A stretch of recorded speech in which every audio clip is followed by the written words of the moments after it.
From the reign of Aurelian Varus Sol until the start of the Lucretian Plague, a period of nearly a century, peace reigned in Mythdosia. That peace, called the Pax Mithdosica, was not just a time void of major wars, it was a time of arts, science, and the arcane. It was when fathers could raise their sons knowing that they would not be taken by famine, war, or hardship. It was not just the plague that broke the Pax Mithdosica, but what came after it. Invasion by the Necromortis, the springing up of strange, evil cults, corruption in the Empire, bandits and colonists, fae and terrible evils. One by one, each of these threats have been eradicated. Yet, the Pax Mithdosica has not returned.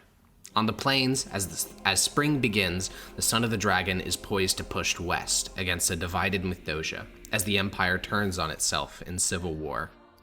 But, despite that, things are better than they once were. The Isles of Gela, Breton, and Scotia face a glorious peace and neutrality in the Civil War. The heartland provinces of Sedalia, Regia, Mathasia, Regia Nova, Trans, and Cisatlia are secure against monsters and banditry for the first time in years. All this did not come easily.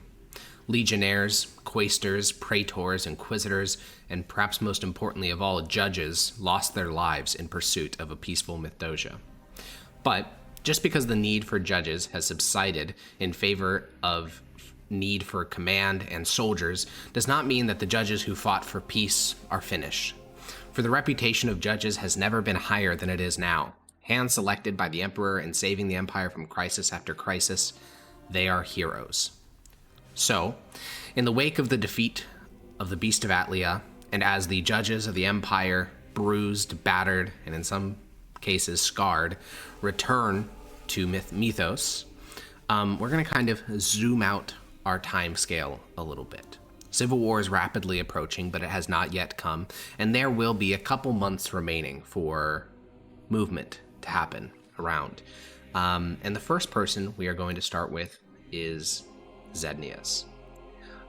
Your father, Tullius, is the heir to the Emperor, and considering the very advanced age of Aurelian Invictus Sol, he is as good as being Emperor. His decrees essentially hold the same weight as the Emperor's himself, and after reorganizing parts of the Mythosian state, he is functionally absolute ruler. All disloyalty has essentially fled to go fight with Galenus, so what remains are lockstep behind him.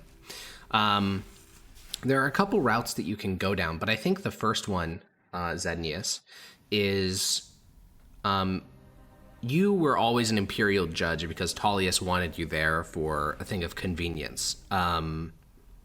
Is there anything that would make you want to stick around in that role? As an imperial judge. Zednius? Oh, he's muted. Classic. Oh my God. Classic. It isn't a pack session without some random tech issues. Let's fucking go. Sorry. Oh God. Oh, he's unmuted. No, I would not want to stay as a judge. Okay. Well then, I think this conversation would probably happen a couple days after you got back to Mythos, but I think, we are in the upper levels of the Imperial Palace. For the last several days, you've been walking around here sort of shadowing Tullius, and you've just finished a war council discussing the province of Regia Nova, and you and Tullius go into a side room. The opulence here is basically unthinkable. Like, servants do essentially everything. There's always servants lingering in rooms. There's slaves as well. It's just there's people to do everything. And Tullius will walk out onto a balcony with you. He is so happy. There's been a smile on his face basically since you've seen him. And as he steps on the balcony, he'll glance at you.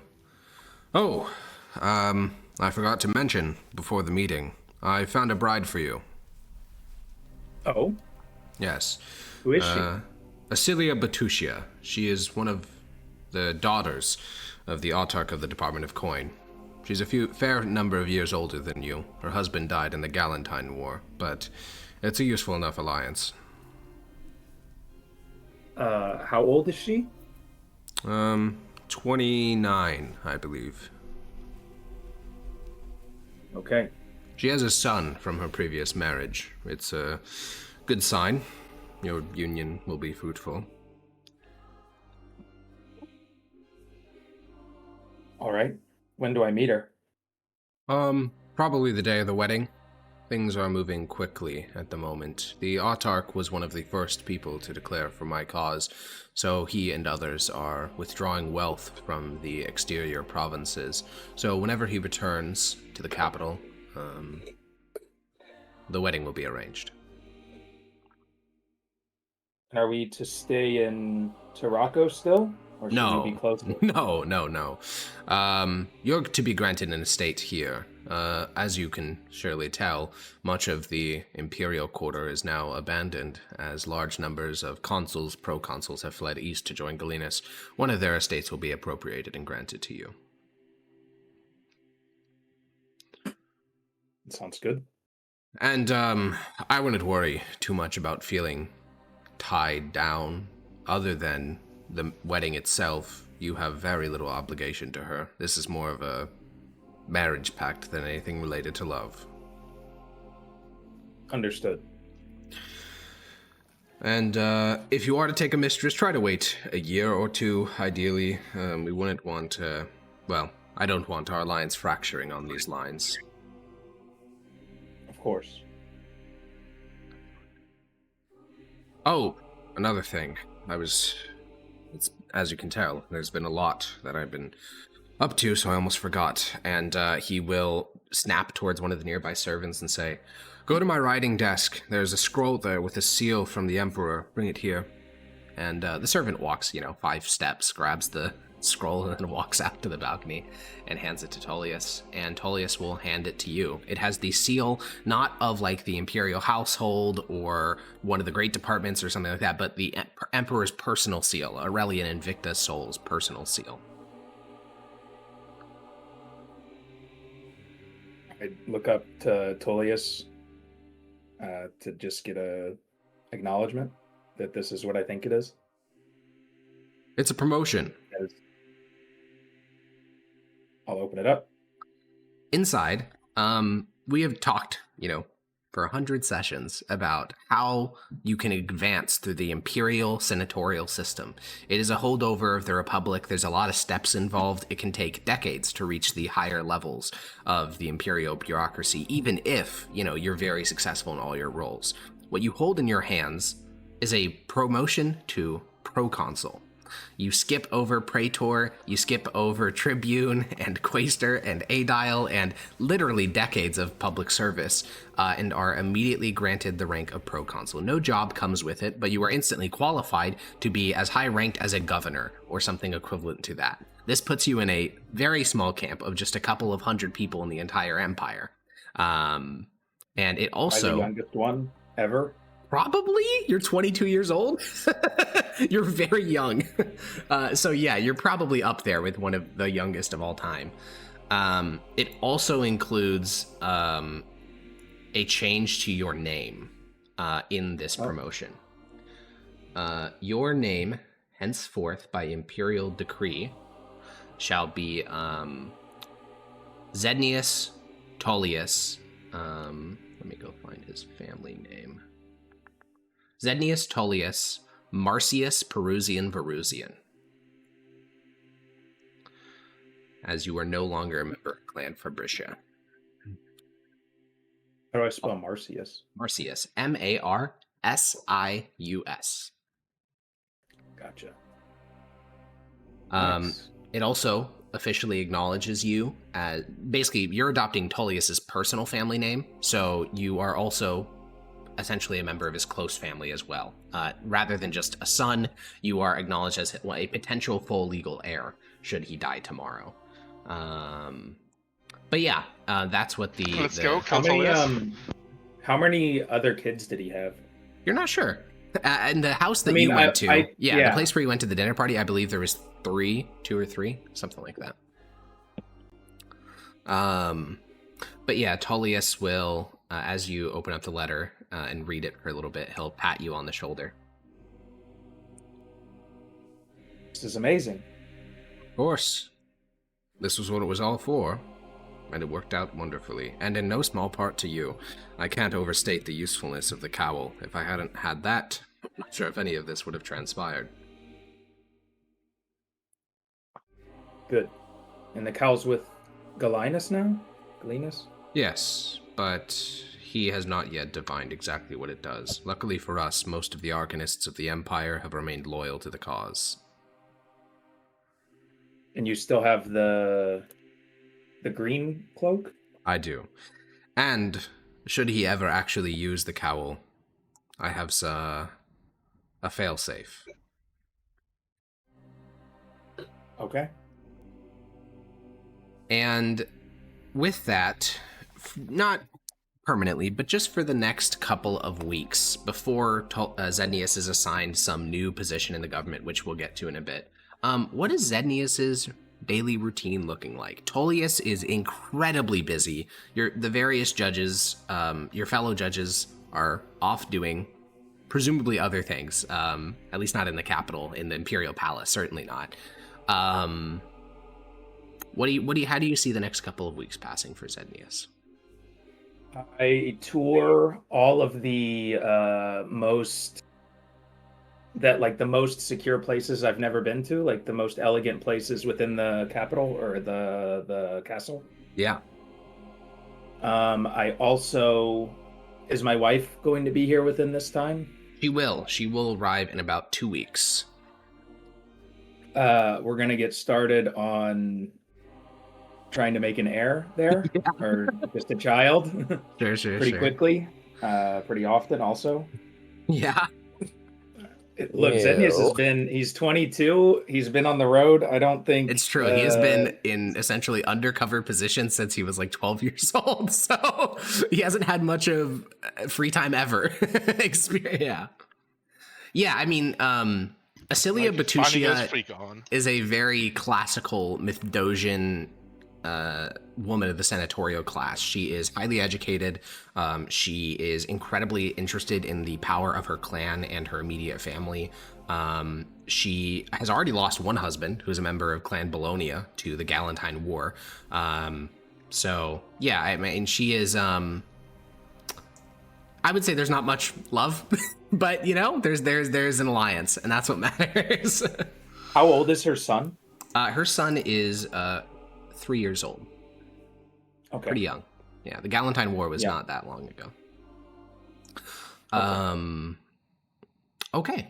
Then I think, and then in terms of places you can visit in the palace, the Imperial Palace is more, it's not even really like the administrative heart of the Empire. Those are the great departments. The Imperial Palace is the heart of the religion, like the Emperor cult centered around Aurelian Invictus Sol.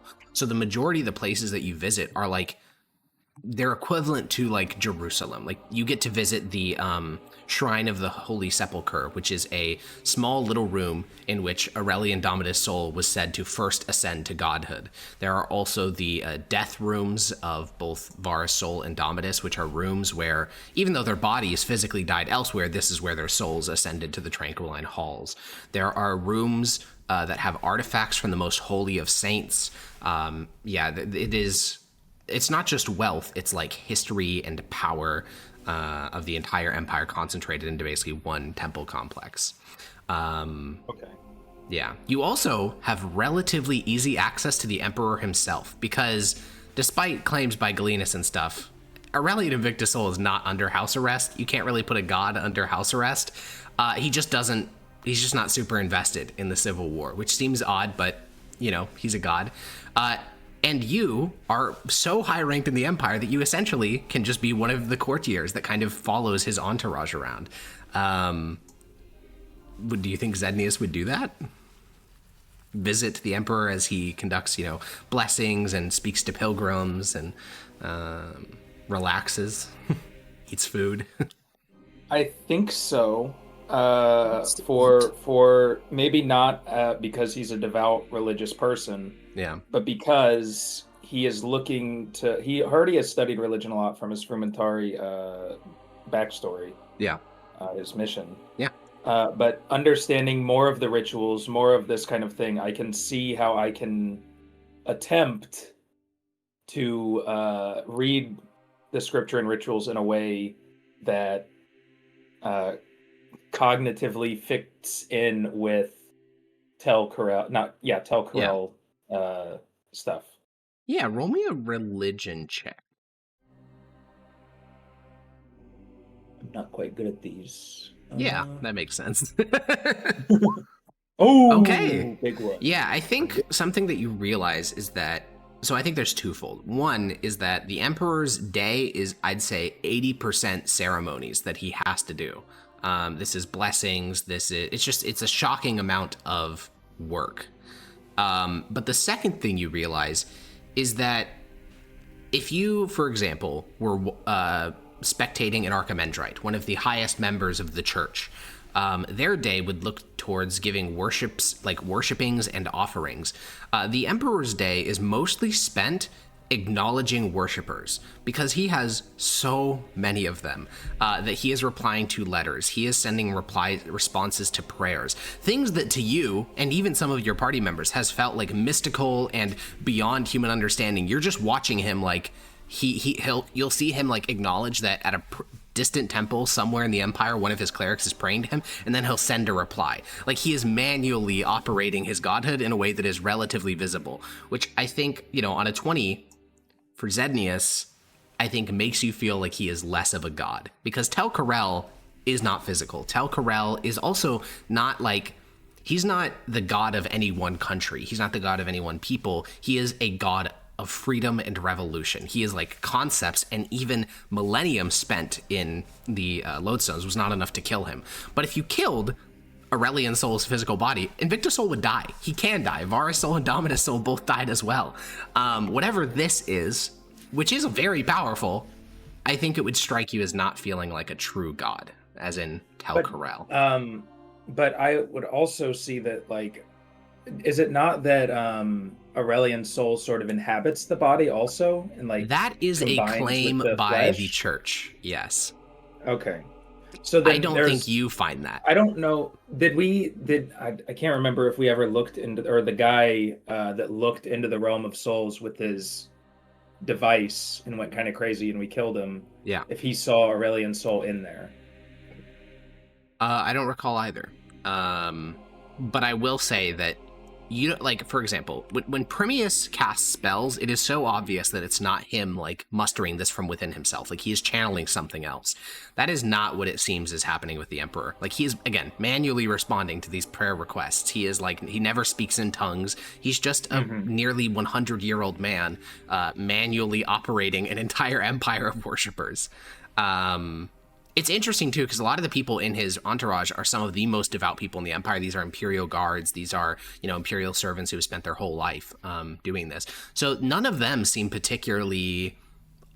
this doesn't seem to impact them at all, but I think it's when you see him, like... I mean, how would Zednius feel? Because, like, he's in one of his shrines. He's just replied to several pilgrims that have like come to speak with him and make these big offerings. And then you see like the Emperor's head lift slightly, the skin of his neck stretching, and he'll point towards a nearby ecclesiarch and wave them over because he has just gotten a prayer request. And then you can literally see him point his finger in the direction of the city he received the request from and send a reply. Does that, to Zednius, make him more godly or less godly or the same? Probably less, somewhat. It seems like, yeah, he's got to do everything manually instead of just willing it to be. Yeah. He doesn't even have angels. I'm also wondering if this is what Tullius is actually going to do, this part of it, the not so fun looking part of it. Yeah, it does seem hard to imagine Tullius doing any of this. The idea of him spending like multiple hours a day speaking with pilgrims is kind of hard to imagine. Yeah, very. And frankly, it's hard to so even I'm imagine.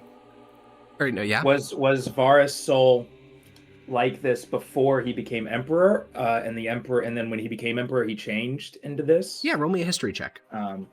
Okay. Oh, I'm really bad at this. We're getting all the bad skills. That's pretty good though. I mean, I think that the history of the emperors is the most well-known part of the history of Mythosia, so I think with the 16 you know this. The first emperor, Domitus Sol, was just a general. He, in fact, never even declared himself a god, so he didn't do any of this stuff. He was just an emperor. The second emperor, Varus Sol, who fought the Light Wars and, declared himself a god, he actually did a fair amount of this stuff, but he also spent a lot of his time traveling to various cities and spreading the imperial cult. Invictus Sol, in his youth, was actually a very active emperor. He expanded onto the Tibracian plains. He did lots of work on that front. But it's within the last 50 years, because he has been alive for so fucking long and in charge for almost 70 years. But within the last 50 years, he's almost never left the capital, and he's mostly just done this. So I think you would imagine it's more of a product of his age than anything to do with the office itself. Okay. He's just really old, man. He's so fucking old. Yeah. And it's not like there's like wizard magic that's keeping him youthful. He just is fucking ancient. Yeah. He has ruled the empire for 73 years, which is like almost 4 generations. So most of the Pax Mithdosica was under his reign. Mm-hmm. Okay, we'll get back to Zednius, but I do want to check in with a couple other folks. So Maximus, you made a statement to Zednius before going into the mountains to fight the Beast of Alia. You said that you would join the Horatii, or Galenus, whatever you want to call it, the rebels, as a double agent. You are not very skilled at deception or spycraft, so I would just like to confirm you want to do this, because if you do badly, it is lethal.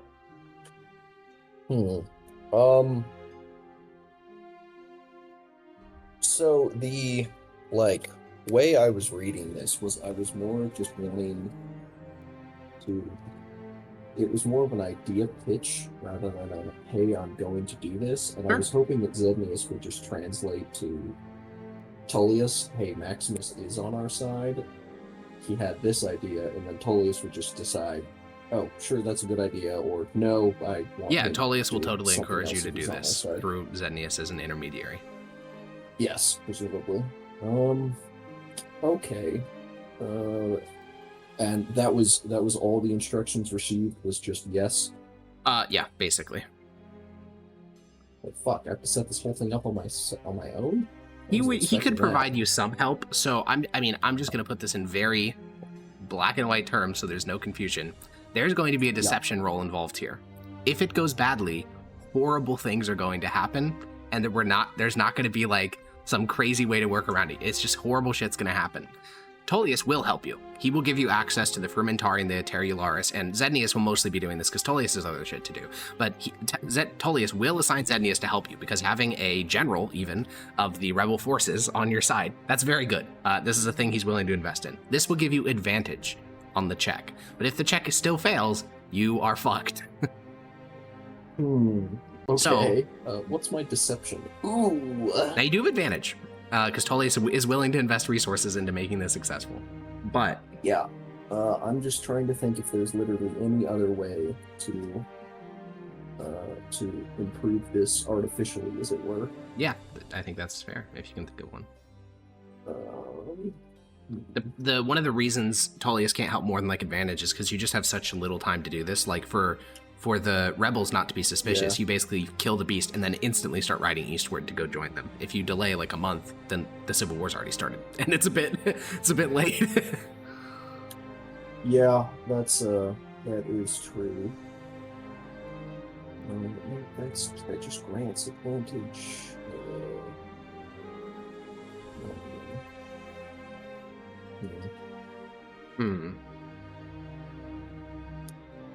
Any of you guys have any ideas on how to improve the deception roll? Be good at deception. Yeah, thanks, bud. I think you should try lying. I think that's a good plan. Does getting married, if Primius married him, does he get a bonus to deception? He could get a +1 to his deception check from the ceremony spell, I think, for like a day. I mean, I'm sure there are like spells that improve spellcasting or like checks. I think there is. There's one Not called for Enhanceability. long-term. Yeah, one, it's not for long term, and two, I think Enhanceability only gives you advantage, which he already has. Yeah. You could It do can't like a give you plus any spell. Yeah, but Bless lasts That for like lasts a like minute. an hour. for like a minute. Right, but like you could set it. Well, this is a roll for like long-term deception. It's not, I mean, it is long-term in the terms of spells. It's more like a couple of days. Basically, within a couple of days can Maximus get into the trust circle of these people and be granted command.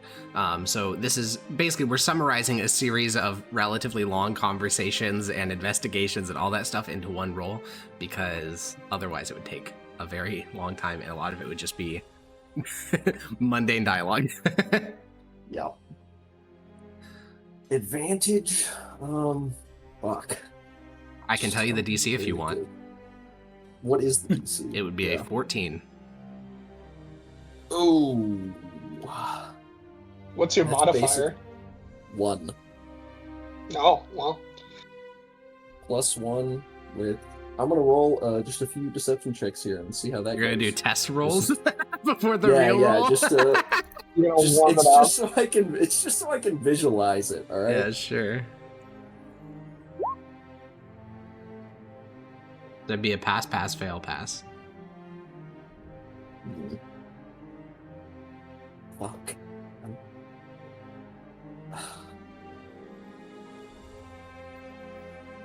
Just roll one more test and then go for it. Trophies. It's Sure, like not- death hit. if I fuck this up. Horrible, horrible shit. I mean, you have access to the Frumentaria, so you can be negotiated back. Not if he's executed. That's true. That's Well, why his I was remains can asking, be.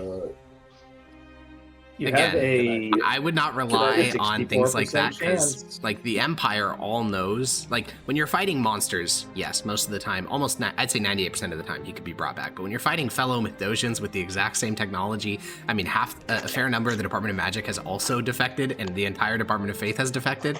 So they're gonna know Do you have any? about things like No, resurrection. never mind. We said enhanceability just gives you advantage. I was going to say if we had Correct, a scroll of any It of those gives things. advantage. Yeah. I suppose I could hit it with I could just buy a scroll. No, because this doesn't, because it's over a few days, so bless wouldn't work at all.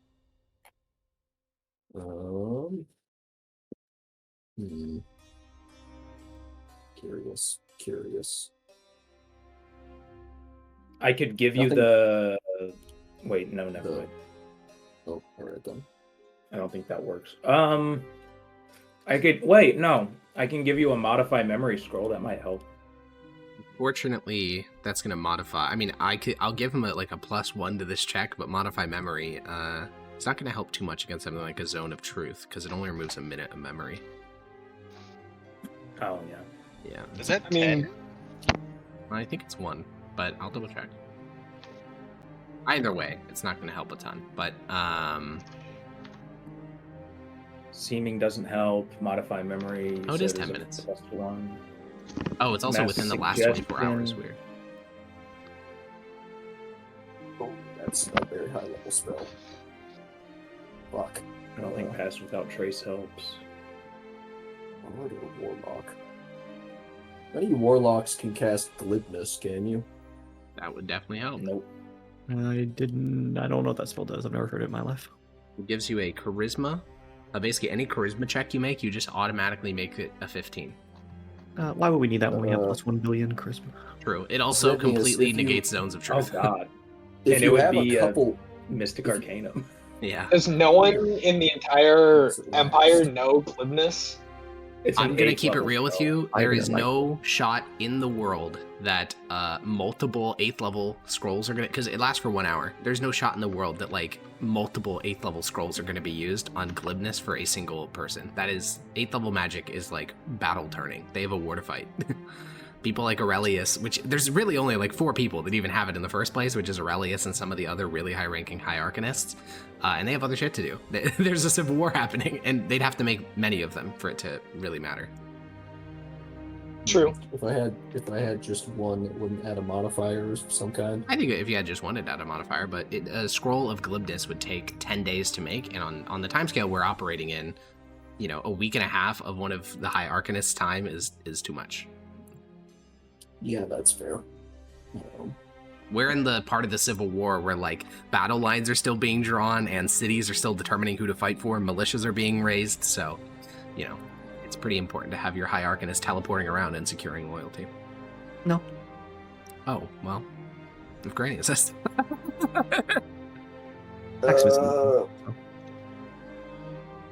What about a bunch of scrolls of bless? So, to be clear, what you're envisioning is Maximus walks, so he defects, Yeah, you're right. and he carries around I don't 50 scrolls need of to bless. explain this. I don't need you to And explain every this. 1 minute, he casts a new scroll, and they say, "Hey, Maximus, why are you burning through millions of dollars right in front of us in the form of bless scroll?" No reason. Bless up, brother, bless Harry up. Potter movie when Barty Crouch was like chugging all the polyjuice potion, and everyone's like, "Why are you drinking that, man?" Yeah. All right. Yeah. Fuck it. Nothing gained. Nothing. Could we give ventured. him So you're how doing about it? hold on. Go Oh, hold ahead. on. What if we gave him an He has plus escape 2. something to like help him get away when he gets You can caught? try, yeah. Ooh, that's actually a better idea. Yes. Yeah, we give him cyanide so he can kill himself. Base. Roll of greater invisibility. I will say this. Any traditional form of escape, a teleport, an invisibility, Arcanists have defected to the cause of Galenus, including multiple very high-level clerics. I would not expect those to function. They're just way too easy to counter. Like, teleport can be super easily countered, and then invisibility is a second-level spell to counter it. What about like a potion of gaseous form? Also very easy. Again, Oh, very okay. easy to counter. The main reason for gaseous form is because you don't actually move that far when you have gaseous form. Like, if you drink the potion, I think you can only travel like 300 feet before it wears off, which is a single dimension door. Unfortunately, for the first time in the campaign, we're now dealing with fellow Mithdosians that have very well-developed countermeasures to most of the shenanigans you guys employ. Could I get my Okay, so hands what are we on giving him on to give him on a bonus summon- modifiers? on a Right now, summon nothing. Greater Could I find a scroll of summon greater steed? You could find a scroll of Summer Greater Seed, yeah. Because you can. So in an It takes escape 10 minutes scenario, to cast. shit. Yeah, that's not gonna be no good. Oh wait, I might? Yeah, casting time 10 minutes. Yeah.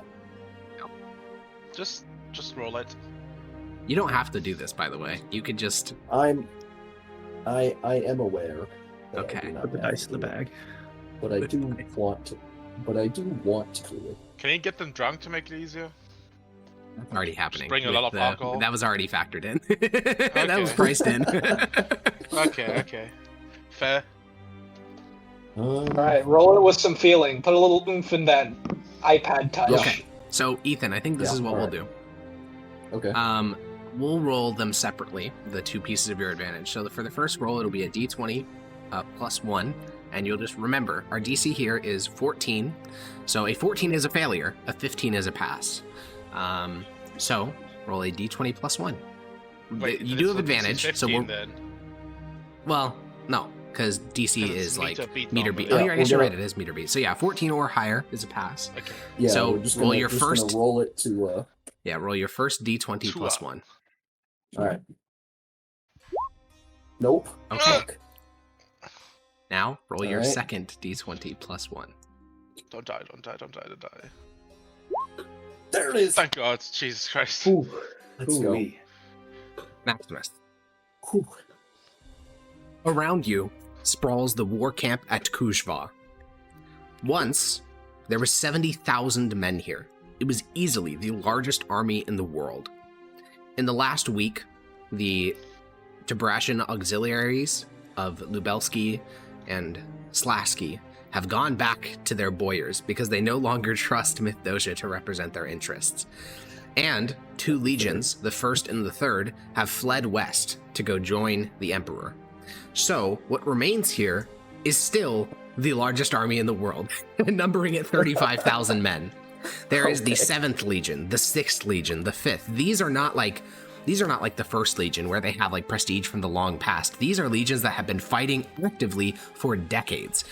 Your return to these legions is not so much like a formal meeting, it's a party. It's seeing people that you fought with for years and had about a decade apart from, but have now come back into the graces. And you are granted the rank of prefect of the 7th Legion, that being the second in command. Galenus, the rebel lord, he is the legate of the 7th Legion. So you're technically second in command, though not really. Like, you're just second in command of this legion, not the overall revolt. And I think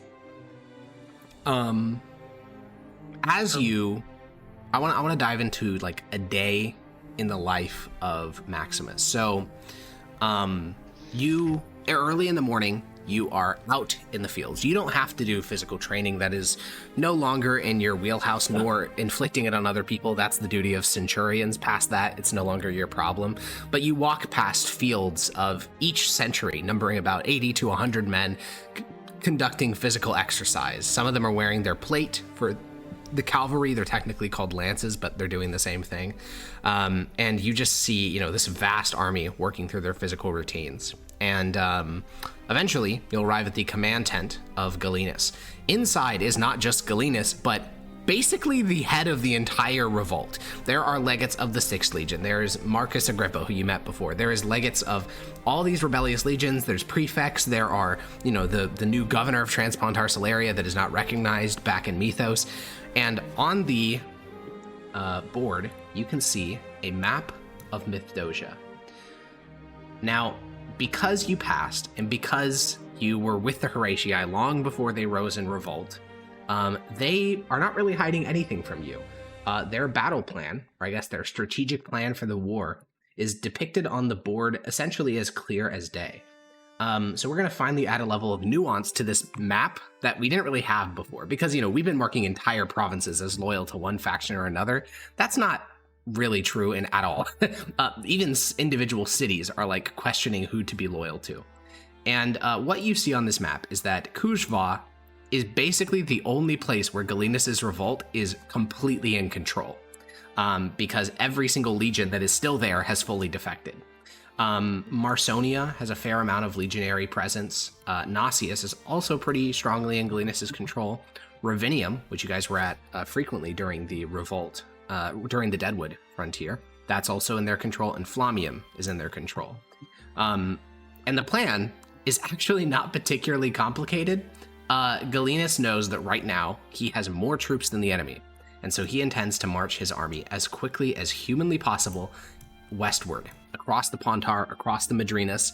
He expects that by the time he gets to the Heartland, they will have crushed Regionova and Sedalia, and they will have raised some new legions to fight him. So he is planning to fight a battle at the Romulan Gap, and then once he wins that, march on to Mythos. It's not super complicated, and it all really comes down to execution. And as his prefect, you actually do get to have a slight voice in these strategic level plannings. Now, I'm not going to have you roll another deception check. I think that at this point, they don't have really any suspicions about your role here. You are a member of the Inner Circle, one of like 15 men who are plotting the highest levels of this revolt. So I'm going to let you add one little wrinkle to this plan, if you like. I will give you the chance to add one little change to the operations. So yeah, what would Maximus like to do? This is quite interesting. So yeah, the current plan, just to review it one more time, is it's like a knockout punch. It's gather all your forces in one spot and just slam westward, win this great pitched battle, and then win the war. Very quick, very efficient. What is Galenus relying on to win that pitched battle? Is it just the fact he has most of the former generals and whatnot? So that's part of it. The entire Department of War, I think we mentioned this during the campaign, but I'm not sure if it came through how impactful this was. The Department of War in Mythos was empty by the time that there was even knowledge that a civil war was brewing. They fled very quickly, which means the entire Department of War has relocated to Nausius. That's logistics people, that's quartermasters. The imperial apparatus for raising an army has just been ripped out by the throat. It's just gone. Okay. Yeah, so they're gonna have to rebuild it from local militias and completely from scratch. Whereas Galenus not only has the entire Department of War, as you said, he also has all the famous generals. Literally any general you guys have met in this campaign is on Galenus' side. There's not one exception to that. And he has more troops. He also has the Department of Faith, which while most of it is still in the capital under siege, there are literally hundreds of clerics that are now in his command. So yeah, those are the two main things he's relying on. Okay. So it's more of like, I guess part of it's soft military skills and then the actual just tactical acumen. Yeah. So let's see. I would want to help bunk up one of those two.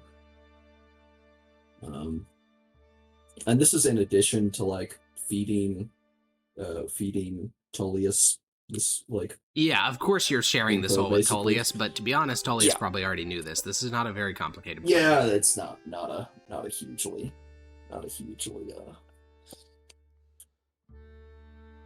complicated thing. Are they already planning the battle at the? Yes, actually. The basically the Romulan battle Gap is there? a very famous piece of land because it's where Domitus Sol broke the armies of the Republic. It's a very, it's very thematic to defeat the Emperor there. So yeah, the terrain is very well known. It's a flat, open grassland that is used for agriculture. There's basically no, nothing really to impede a battle, which is why, this is where you want your massive set piece battle, because you get to array your entire army. The numbers advantage of Galenus and his forces will be able to be brought fully to bear. And most importantly, if the enemy facing them there retreats, they're just opening up Cisatlia. Cisatlia has really only one fortified city. The rest of it is just countryside. So if they do retreat, that's all burning. The entirety of Cisatlia is just ruined if they don't defend the Romulan Gap. So, because that's basically the last real natural boundary before Mythos. So, there's all the reasons to defend it, and it's a great battlefield for a tactician like Galenus. Yeah. Okay. And are the armies going to be comprised of mostly the same thing? Well, Giant the blocks of knowledge infantry?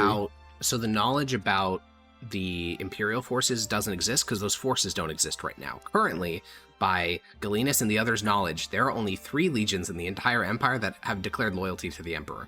And 2 of them are still marching across Kuzhvasko westward. Almost every other garrison is currently having internal power struggles or has just openly sided with Galenus. So what is likely to be faced is militiamen, not legions. So it'll probably be on the Imperial side. You'll probably have the Imperial Guard, battle wizards, and militiamen versus the Imperial legions, cavalry, and clerics. Okay. And your subtle adjustment here could be something as simple as asking to, even though you're the prefect, be in charge of the cavalry flank. Something like that. Like putting yourself in a position where you don't even have to necessarily betray them openly. Just by not doing your job, you could screw them over. Sort of a Jeb Stewart type situation, just doing bad reconnaissance. You could also ask to be in charge of logistics try to... I could just be in charge of the entire... You absolutely I could just ask to be in charge. Tribunus of Equites is actually a demotion from your current job, so they would totally let you take over the... you would still be called prefect, but you could just... Your daily duties could just be that of Tribunus Equites. How many cavalrymen are there? Dude, it's a lot. So, again, you're not counting the Tibrasian auxiliaries here because Lubelski and Kuzhvasko no longer trust the Empire. But even without those, the armies on the plains have, over the course of the War on the Plains, shifted more and more towards cavalry. Across the 4 legions that are just here in Kuzhva, there is almost 12,000 cavalry. Okay. Yeah, and that number is only increasing because Galenus is pilfering all across Kuzhvasko and Lubelski. They're literally just stealing horses from their Tibrasian allies to increase the size of their army. Basically, as far as Galenus is concerned, all the gloves are off. He's okay with burning Cisatlia. He's okay with stealing from... This war needs to be won. Then you can worry about ethics. Okay. I have an idea. Okay. Ask to take in charge of the cavalry force. I imagine since that's fairly easy, I can ask something else. Yeah. Okay. I'm going to propose... I imagine his battle plan in the actual battle is fairly simple. It is quite simple, yeah. Basically the plan is to, rather than It's to position the entire army at an oblique angle, meaning like a diagonal angle, so that the heavily armored infantry interspersed with clerics strikes into the left flank of the Imperial forces first, and then shatters them, and then envelops them. Obviously, that would change based on what the factors of the battle are, but that's the current plan. Okay. Let's see. How do I word this properly? Sure. Have you ever read any of the Ranger's Apprentice books? Nope. Shit. That's unfortunate. Okay, that's fine. Basically in one of the books, they're fighting this large pitch battle, infantry on infantry. Sure.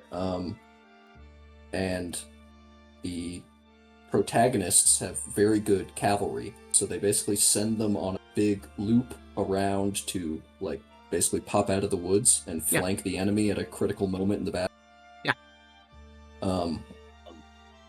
So I'm gonna basically pitch that the infantry will just draw them in and look like they're on the back foot, but then at a critical moment, fucking, charge of the winged hussars moment and all that will burst out from wherever the hell, and then just mow them all down while they're fully engaged with. Except, roll me a persuasion check. Persuasion check. Okay. I can do that.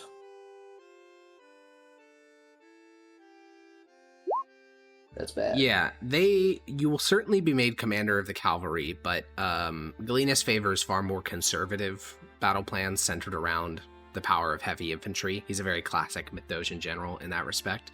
So I see that. Is a bit hesitant to rely on cavalry, and he'll ultimately decline that. Though, this is not to say that it's actually a decline, because that battle, if it is to happen, is still weeks, potentially months away, depending on how long the campaigning takes. But I do think we'll come back to Maximus in a little bit, but I think we'll leave him here for the moment, embedded in the legions at Kujva, prefect of the 7th Legion, and whispering war plans to Galenus and secrets to Tullius. Sick. Corvus. When you return to Mythos, there is no one really waiting for you. In the city anyways. Your uncle is far away. Your mother is at the same place she's lived her entire life.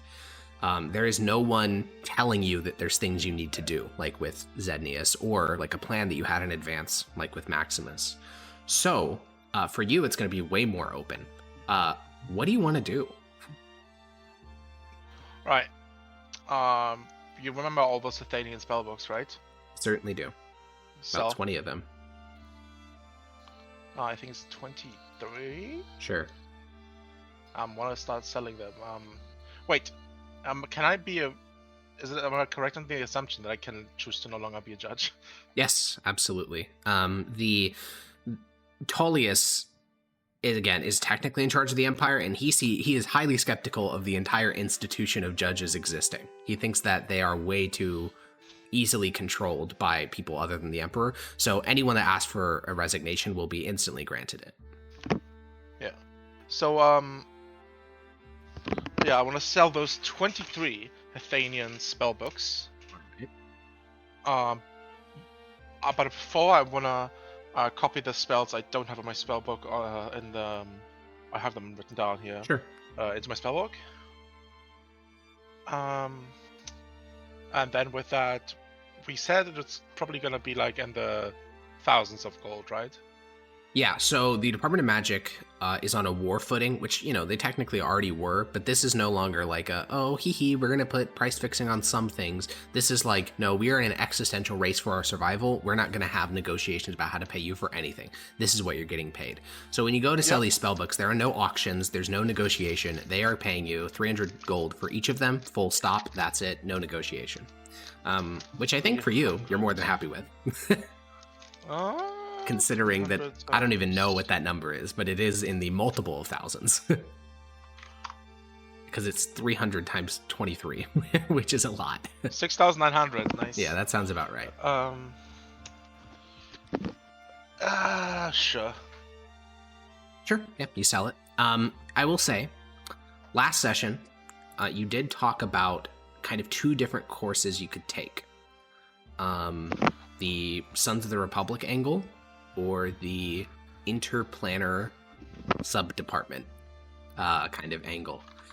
I would say these are generally mutually exclusive because the Empire is not going to sponsor like interplanar travel if you're in Zuri, which is where you would need to be to have anything to do with the Sons of the Republic, because that's where your uncle is. So, what are you thinking? You can talk out loud. You can also, now we know Zednius is still in the capital with you, so you could do something with Zednius.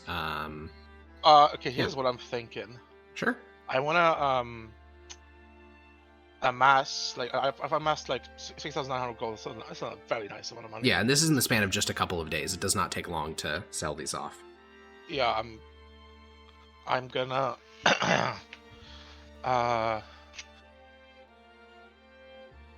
essentially Granny had told me she's not really interested in doing any of the plane traveling stuff with me. And I'm not sure I want to have Zednius with me. I still don't trust him. So, I think, unless I'm not permitted to travel to anywhere. You certainly are, yeah. Okay, I wasn't sure if they're like being. There are travel restrictions to areas controlled by the rebels, so like there is no ships from Mythos to Nausius or Mythos to Ravinium. I wanna go. But if you're trying to go to the Delian League, it's fine. Yes. Yeah. I want to visit my uncle. Yeah, you take a ship from Mythos to Zuri. Traffic between... And I'm taking... Well, I'm putting all my money into a bank account under my name. In Zuri? Yes. Okay. Yeah, you can travel to the city of Zuri. It is essentially as you left it, despite... Oh, wait, before I do that, I'm paying back my 675 gold owed to Maximus. And how much more was that optional to buy the armor from you? Let me consult my ledgers. The Maximus ledgers. The Maximus files. Swear that dead and be able to keep the armor. So just... 2,000.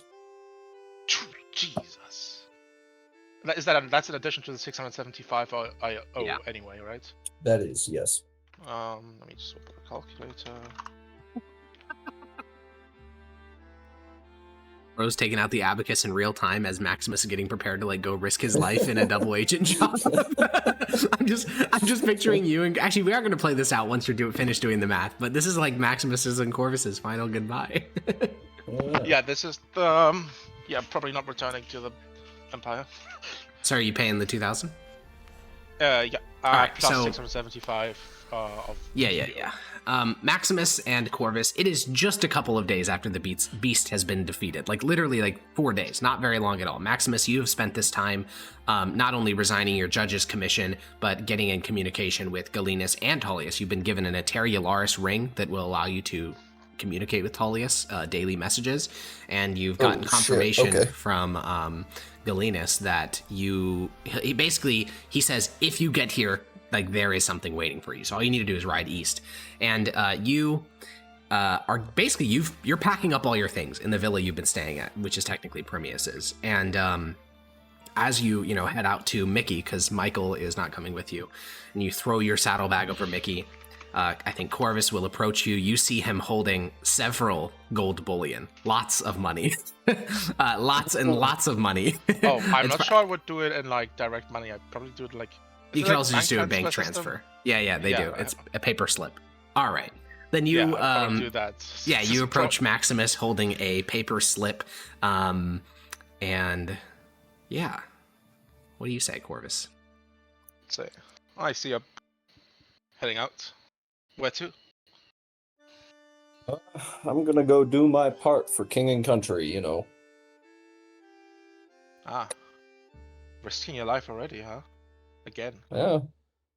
I don't know. Kind of feels weird not to. Been doing it for so long. I, for one, feel like a break from it would be welcome. But... Yeah. I have a break to look forward to in the future. I guess so.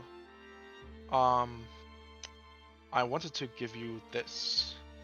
This Oh, is a alright. slip through the Department of Coin that transfers 675 gold that I owe to you, plus an additional 2,000 for the optional purchase of the armor, if you're still interested in Ah. that. Oh, yes, of course. I had no liquidated. need for it, and I liquidated some of my spellbook possessions. well, nice to be free of my yoke, eh? I suppose. And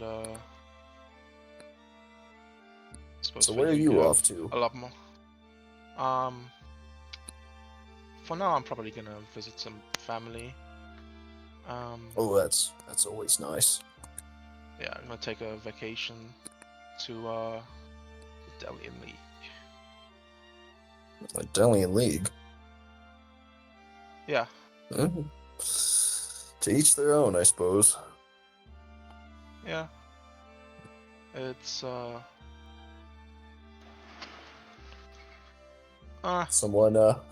Someone special waiting there for you, and I'll nudge his arm with my elbow. no, not really. That's alright.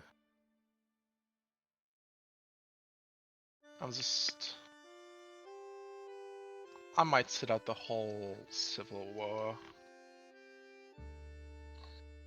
I'm Will not you sure. now? Maybe I'll be needed. Maybe I won't be. But until I get a call from higher up that I'll be needed, I'm gonna try to take a little bit of a vacation. You know. Oh, we could certainly use you. The Delian League will still be there once the Civil War's over. Oh yeah, it certainly will.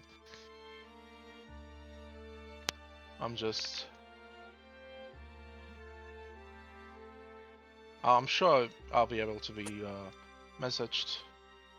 I've made the appropriate preparations for all of it. That's if good, I I need it. suppose. And, Alright then. Good luck on your mission. Yeah, thanks. I have a feeling I'm gonna need it. I'll hold out my hand to shake his. I'll shake his hand. What he doesn't know is I have like those like zappers, Yeah. the electric thing. But yours is a magical Nah. one. You have a little magical electric handshaker. Nah. Nah. It goes straight into the gauntlet. Well, yeah, you shake his hand. And Corvus, what about Titius, your apprentice?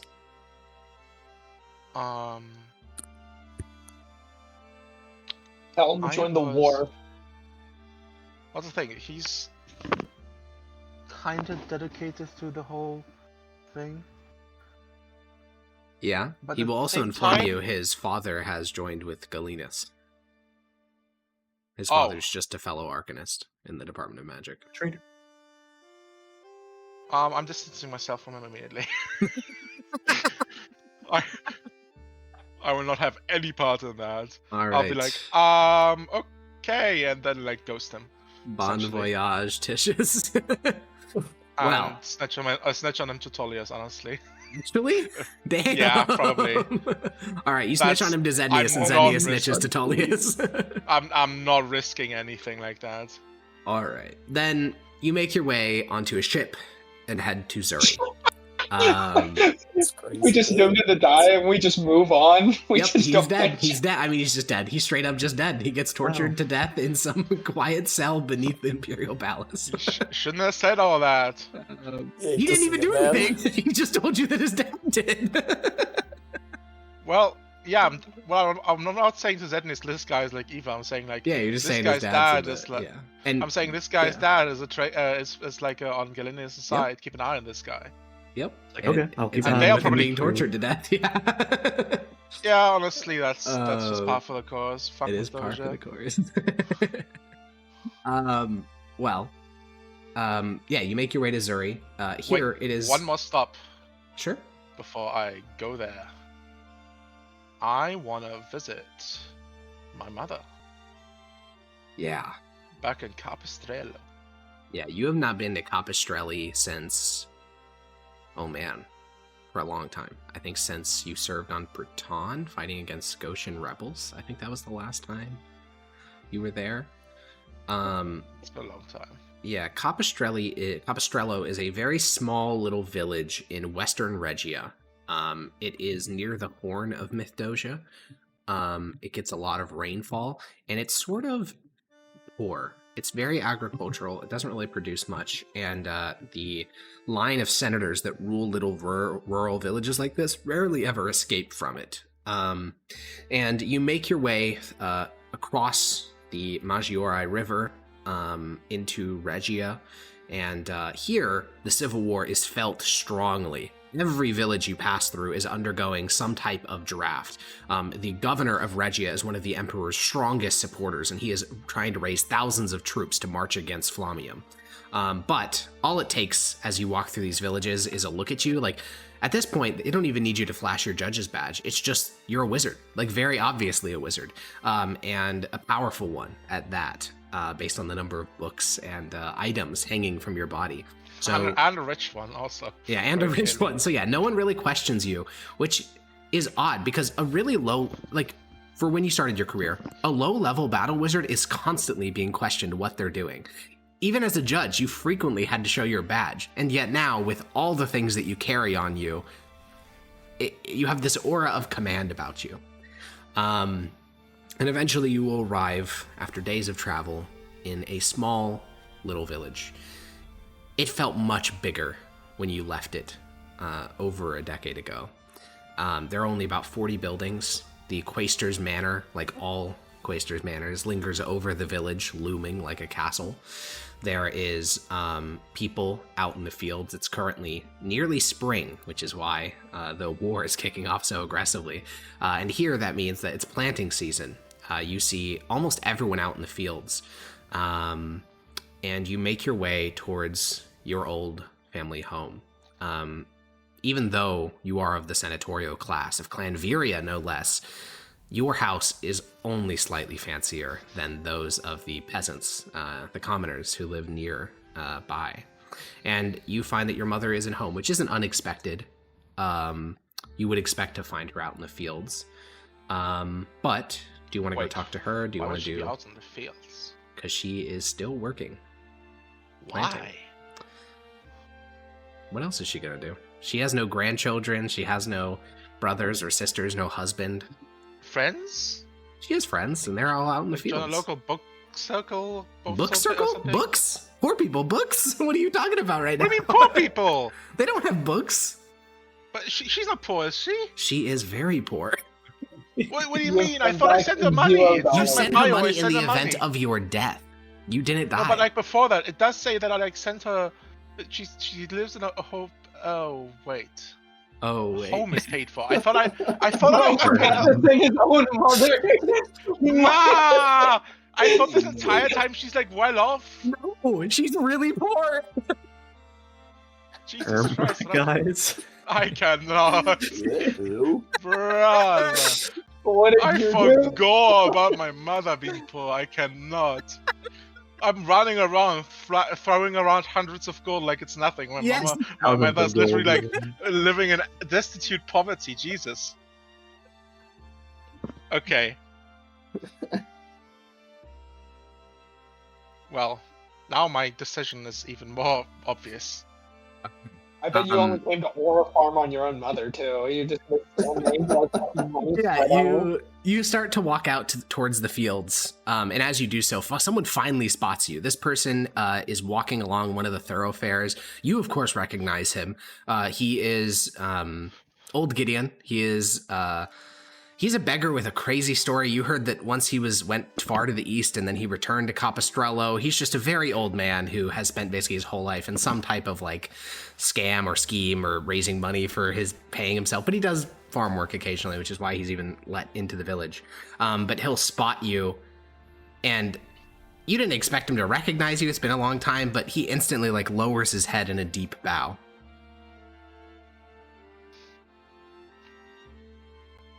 Is that really necessary, Gideon? He glances up.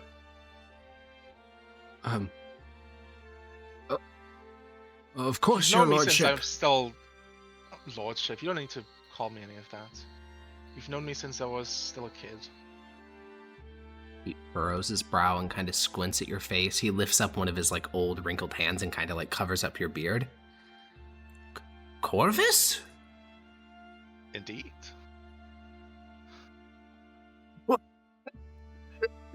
What is all this? He kind of like lifts up one of your like a bit of your cloak and like taps like one of your staves that are like lingering on your back because you have like multiple of them. You look like some sort of judge. Yeah, I am. Wait until Niberius hears about this. The Quaestor will be out of his mind. Have you seen my mother? Oh, sure. She's over in the carrot garden. All right. And he'll kind of step out of your way, and as you walk along the edge of the fields towards the carrot garden, many more people spot you, and none of them recognize you as Corvus. You are just way too different to the young, plucky battle wizard that left Capistrello. It's just unrecognizable. And when you get to the carrot garden, you can see your mother and a number of other older women. This seems to be like a kind of... It is technically farm work, but it's a nicer type of farm work. It's less back-breaking. And they are plucking up carrots that grew over the winter. They're all very skinny, tossing them into baskets and planting new ones. One of the women glances up and sees you, and she kind of clears her throat and then stands up and curtsies. Do I know this woman? Yeah. She was the mother of one of your like childhood friends. I would not say best friend, but certainly one of your childhood friends. Her name is Ludmilla. I'll just I'll give a coy smile. No, not necessary, Ludmilla. He blinks, and then she'll reach over and like start tapping your mother aggressively on the arm and says, Camilla! And Camilla will glance back, and there is no pause. Unlike many of the other people here who took either a moment to recognize you or didn't recognize you at all, your mother will instantly stand up, and she will like kind of rush forward, fling open the small little like fence gate between you, and just wrap her arms around your torso. Yeah. Corvus, you're alive! Yes. I can scarcely believe it myself. You did it right, it's so long, and then she just starts crying.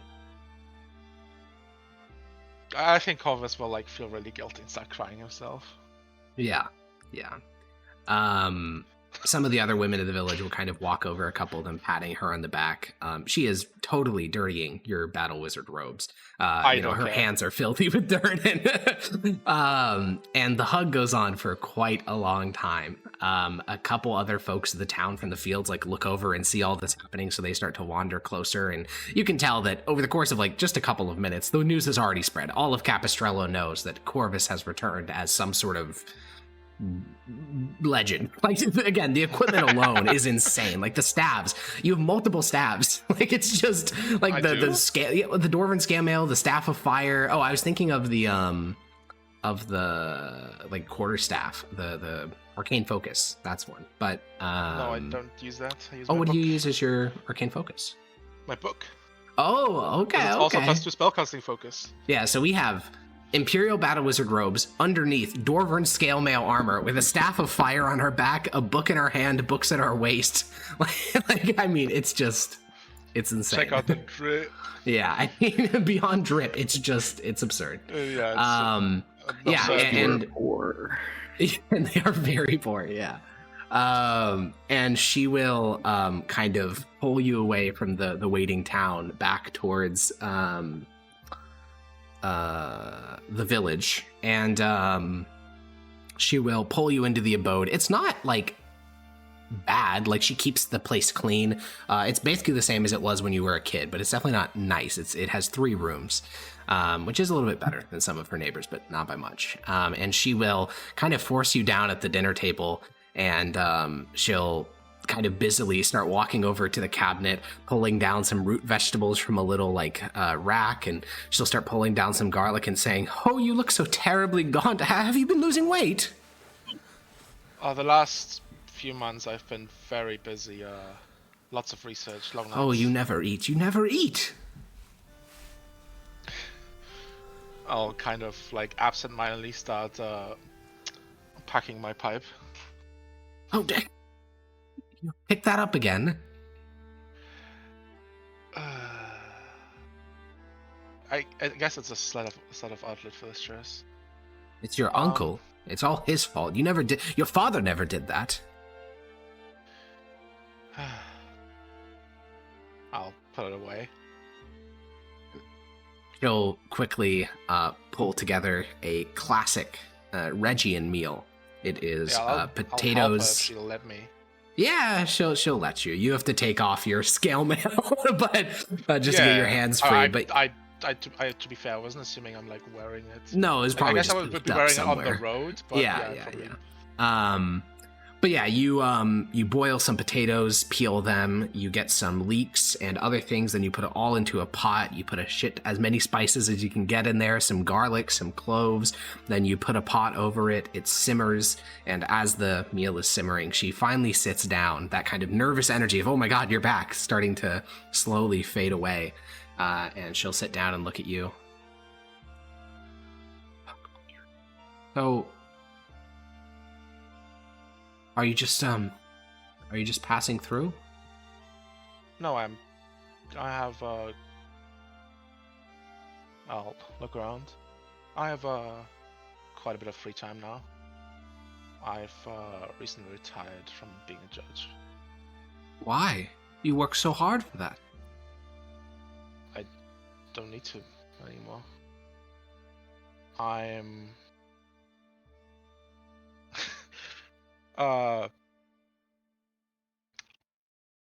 I'll visit my uncle soon, and I was wondering if you'd want to come with me. I don't know. Salernum is rather far. Oh, he's no longer in Salernum. He moved? Zuri. No. He left the Delhi Empire? League.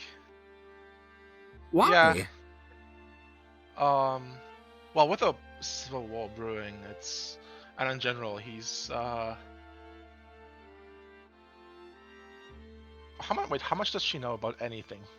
She doesn't know anything, right, about the Suns? Basically, I mean, even your father didn't know anything about the Suns. That is entirely your uncle's thing. Yeah, let's say he got involved with some bad people and had to leave Salernum. Gambling debt? He always was a smoker and gambler. No.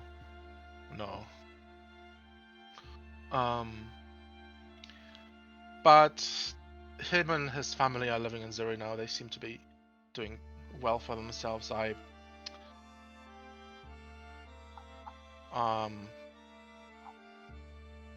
Zuri's very far. It is. I would have taken a boat from Mythos.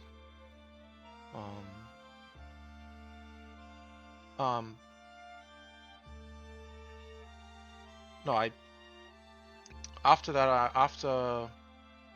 this little vacation to Zirium, well, you're aware that there's a civil war brewing. I'm sure everyone is. Yes. The governor is going to be sending men to get some youths. I might have to help out in that. You're not a youth anymore. They can't force you into legionary service. No, but I'm a wizard. But you said you were retired. Retired as a judge, yes. But as a wizard within the Empire, I still serve the Department of Magic. Oh. I don't think I will be in any major danger. I'm past that. And then after that, I'll probably be working in the Department of Magic. I happen to know the Archmagus. The what? What's the official title of Aurelius? Deputy Autarch. The deputy author. Yeah, she shrugged. She has no fucking idea. She'll nod and say, "So you'll be living in Mythos then?" I'm not sure yet. Maybe Mythos. I was thinking of potentially establishing a type of sort of magical research outpost, either within or outside of the Empire. It all very much depends on what the Department of Magic and the Emperor want. The future Emperor, that is. You met the Emperor. Well, when we were first sworn in as judges, we got to meet him briefly for the ceremony. It was impressive. And since then, the people I work with are all quite extraordinary. The fellow judges, so that one of them is quite close to the whole Emperor family. Well, two of them are. Both of them of the Varusian bloodline. Yeah, and you will have lots and lots to tell. Yeah, her. The last time that your mother Camilla was hearing about what you were up to was when you served on Scotia. You briefly returned, and then you've been gone. It's basically since then, which has been almost a decade, I think. It's been a long ass time. She will hear everything that you'll tell her. She doesn't know much about like imperial bureaucracy and stuff. Your father never got past the rank of quaestor before he died on the plains, and she was never involved in that much to begin with. She's not even a member of the senatorial class. She's just from Capistrello, and your father married her, so she knows everything about like local cuisine and herbalism and agriculture and all this stuff, but she does not know much about what the difference between a deputy autarch and a fucking praetor is. She doesn't know what the fuck those words mean. How old is she approximately? She's like 61, 62, somewhere in there. Okay. Yeah. How's her health doing? She is doing pretty good. Not great. She is chronically malnourished and has been for her entire life. Honestly, so were you, but you just were able to start getting some good food once you became a wizard. She also works hard constantly, so her joints hurt, her back hurts, but nothing especially bad for a country laborer, and nothing you could even fix with magic. This is just the rigors of agricultural life across an entire lifetime. How much does it cost to buy an estate near Mythos? Not necessarily in, but like near Mythos. Not like much, but she will hate that idea. No. Not for her, for me, and then like have her live with me. She'll also hate that idea. She was born in Capistrello. She doesn't want to leave. Okay. All of you her could friends... also just like stay here and like and defend the Capistrello. Yeah, I could totally stay in Capistrello, I guess. Not only that, I'm gonna be honest with you. Capistrello is right? Yeah, it's right there. Yeah. Capistrello. I'll be honest. I mean, you could do way more than just defend it. You have so much clout that you could honestly try to become quaestor or something. Like you could just. It's hard to overstate how unimportant this is and how important you have become. I mean, just because you're a 15th level wizard would entitle you to that, but you're not just that either. You're also like one of the people who stopped the beast. You're friends with the deputy autarch. You know the son of the like emperor's heir. Like you have a lot of connections that you could do a lot more than just. Just knowing Yogi at this point or Zednis at this point is just. Yeah, exactly. So you could buy an estate nearby. You could become quaestor of the village. I mean, sort of whatever you really want. Well, if she's not interested in living near Mythos, then I guess I'll be... Yeah, okay. So at this point, I think on like the grander scale, less on the moment-to-moment scale. Yeah. I think I'll take that vacation to Zuri, but I think it'll be more brief. I don't think I'll be staying in the city-states as I've intended. I think I'll return to the Empire fairly, like let's say like a week or two later. Sure. And then I'll try to establish first. I'll absolutely fucking make sure that my mom never has to work another day in her life again unless she wants to. It's very easy. I mean, you have so much money that it's very easy to do that. And I want to arrange for her to have, if she's interested, since she doesn't really seem to be like too educated in how like anything works. like if she wants like tutors or anything like that that explains like Yeah, stuff like I that. mean, getting her yeah. education. Yeah, I mean, she's always a very curious person. Most of her herbalism is self-taught, so she would love to get like an alchemist. That'd be fucking incredible. She would love that. Yeah, like I totally fund that for her. Yeah. Like if she wants to be like the local like alchemy / pharmacy type She would love place. that. Yeah, absolutely. That sounds great. Okay, so you're buying an estate in Regia near to Capistrello? Yeah. Okay. Then... and then I'll be working with the Department of Magic on presumably research and whatever else they need me for. But I'll be trying to convey to Aurelius that I'm most interested in researching other planes. Okay. Okay. Then I think the last sort of thing for Corvuses... Yeah? One last thing. I want to found a family. Found a family? Yes. Like... Okay. Get married and shit? Yeah. Yeah. Yeah, I mean, I'm unlike Zednius, how you don't like have... absurd Yeah? is it like common for people to marry like with like an age gap here? Like, is it normal for like wealthy people to like marry like a woman who's like 10 years younger?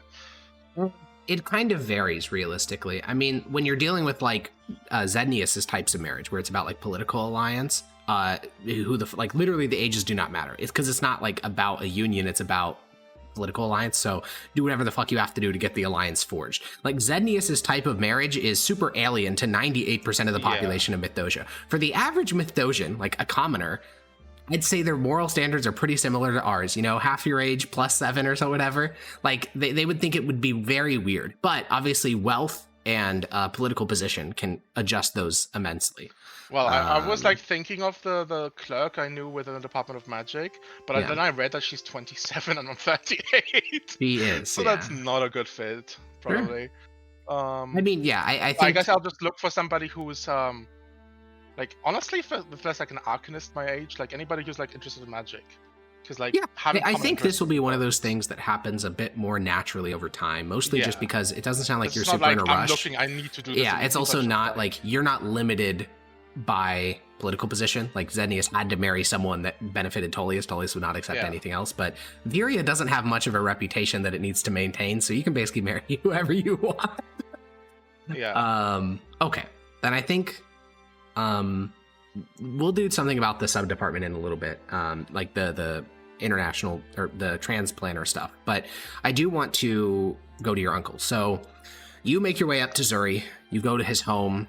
It's the usual reintroduction. You know, he introduces you to what his kids have been up to. They've been going to a local symposium with a philosopher named Okbanax. Wait, before I go there, I'm bringing presents for them. Okbanax mentioned LFG. What are you bringing for the kids? So, I remember I wrote this down specifically because of this. That's very cute. One of them is into philosophy. Yes. And the other likes spears. Yes, absolutely. Like spear fighting. That is true. So one of them, I'll bring a few books about philosophy, something that they would teach in like an entry-level symposium course. Oh, Mythdosian philosophy. Okay. Yeah, and then the other, I'll bring because how old are they now? They're like 9 or young. Yeah, they're so pretty like young. a real spear is that's like irresponsible. So I'll bring him like a pretty fancy, like a sparring spear, like not sharp.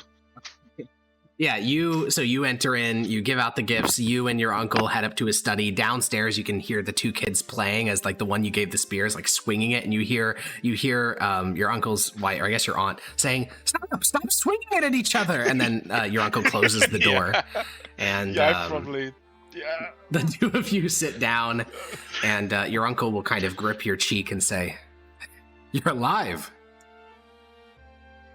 Yeah, we managed to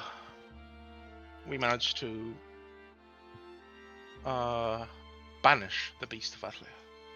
He grips your other cheek and like presses his forehead to yours and says, "I was very worried there for a couple of days."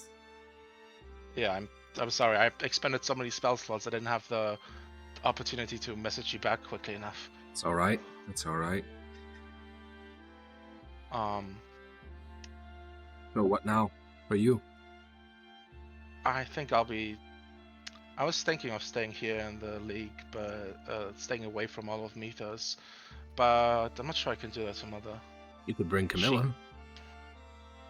She doesn't really seem interested in the whole idea, and She would do it. she's.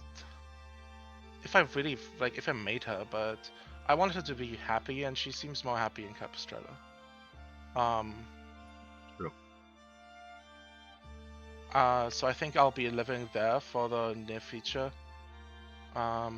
Eventually I might move. Who knows what I'll be in 20, 30 years. It's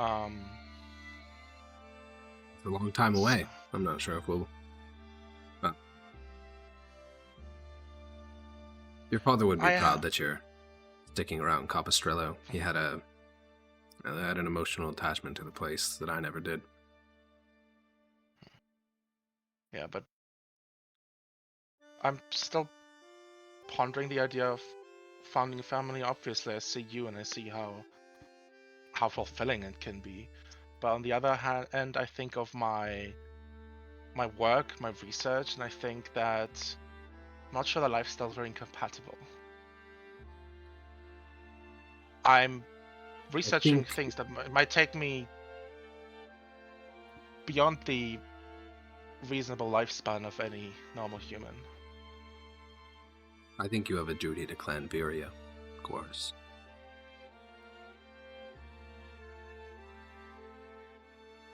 I suppose. It's not easy. Sometimes fathers die, sometimes they're absent. I mean, obviously your father didn't intend to die, but he died all the same. I'm more worried about outliving my children. Well, you have a lot of grandkids. For the type of research I'm looking into and the type of magic I'm capable of. Listen, Corvus, we don't even know what the next couple of months will hold. I would not worry about looking into distant centuries. You're still a human being. And last I checked, other than some of the most famous archmages in history, no one really lives past a couple of 100 years. Even that, what's that? There was the Grand Vizier of the city-state, 200 years old, died in an assassination during a coup in the city. I would not worry too much about the existential ponderance of eternity. Just focus on, tomorrow. I suppose it's a more grounded way of looking at it. It's the only way you can. This civil war could turn in some terrible way neither of us can predict. Yeah. I'd rather not get involved at all, but I think if I didn't, it would be incredibly suspicious. Since you'll probably have to fight for the Emperor if you're remaining in Regia. Yeah, especially since Zednius knows. Yes. And that means Tullius knows. Yes. Now... And... I haven't discussed this with you yet, but... I don't think we should risk this for now. What? I don't think we should make any moves. I don't think we should risk being associated with the Suns for now. He'll kind of run his tongue along his teeth and withdraw his hands from your cheeks and look at you. Why? It's because once Tullius becomes Emperor... If he becomes Emperor. He will. If. What possibly would make you doubt that he can do that? Dominus Sol, when he declared his rebellion, marched west against the forces of the Republic with 20,000 men. With defections, with victories in battle, he turned the momentum and conquered the Empire. Galenus has far more going for him than Domitus ever did, and despite Tullius's immense abilities at dismantling the Suns through assassinations and spycraft, he's no general. In fact, none of the Emperor's loyal forces are generals. They're not. However, Listen, Corvus. If you want to go back to Regia and an estate and be with your mother, I would never deny that to you. Your father, I knew he was that type of man. He had to sit at his estate and relax, and he would have been perfectly happy to farm cabbage with your mother. But I'm not going to do that. There's an evil in the heart of our country, and I'm not going to rest until it is torn out. And that does mean involving myself in this conflict, and it does mean helping Galenus.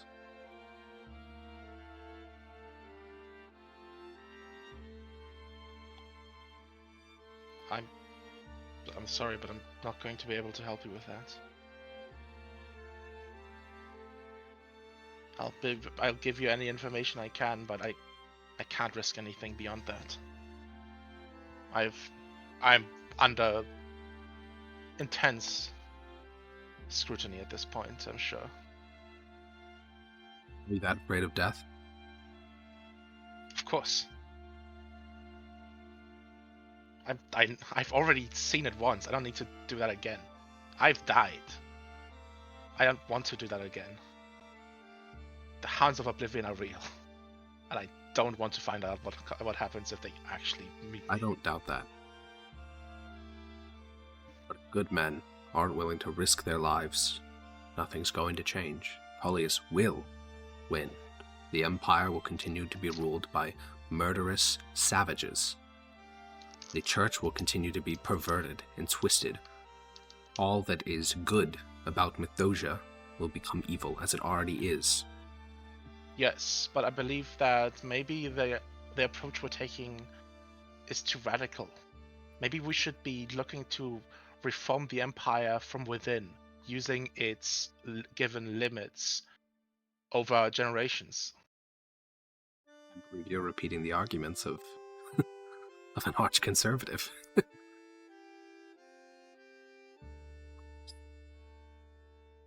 I won't pretend to know what death is like. I've never died. And if I do die, it'll likely be my final death. However, I have looked death in the face. You were there, my home was burning down and my children could have died with it. But I'm not willing to surrender this cause. Because this cause is more important than you or me. Because the suffering that is inflicted on the Mithdosian Empire is practically invisible. Millions of our people are in bondage, in slavery to the state. Wizards, legionnaires, all of them enact a horrible injustice and cruelty onto all which live in the boundaries of the Empire. That system cannot be reformed, because at its root is the insipid evil that tells us one man has the right to rule over everyone else and own them. It can't be fixed. It's rotten from the core.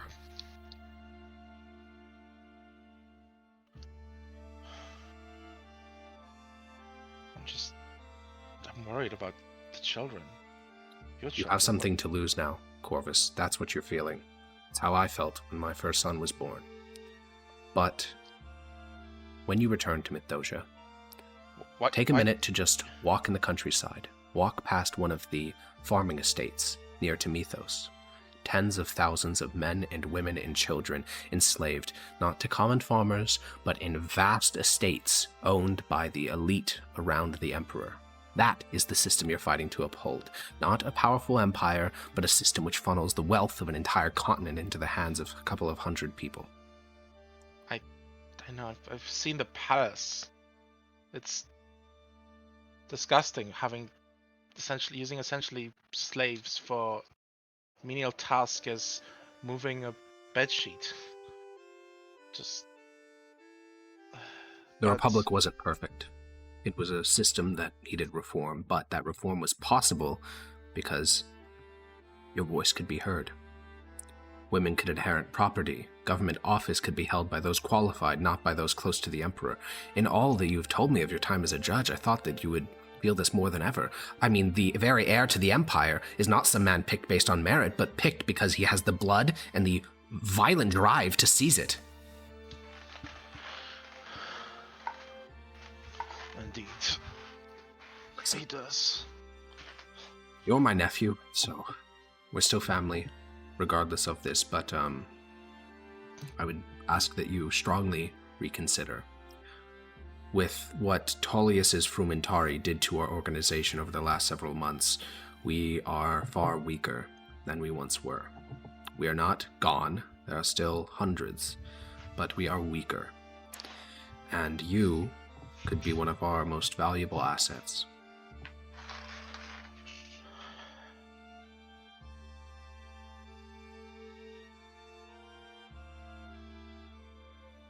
Let's go have some dinner.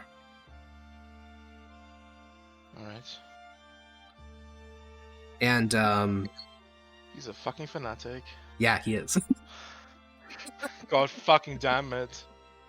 And over dinner, I your understand. uncle... I understand the cause, but Jesus Christ, man, you're children. You're willing to. He is a risk fanatic. that. He's a fanatic.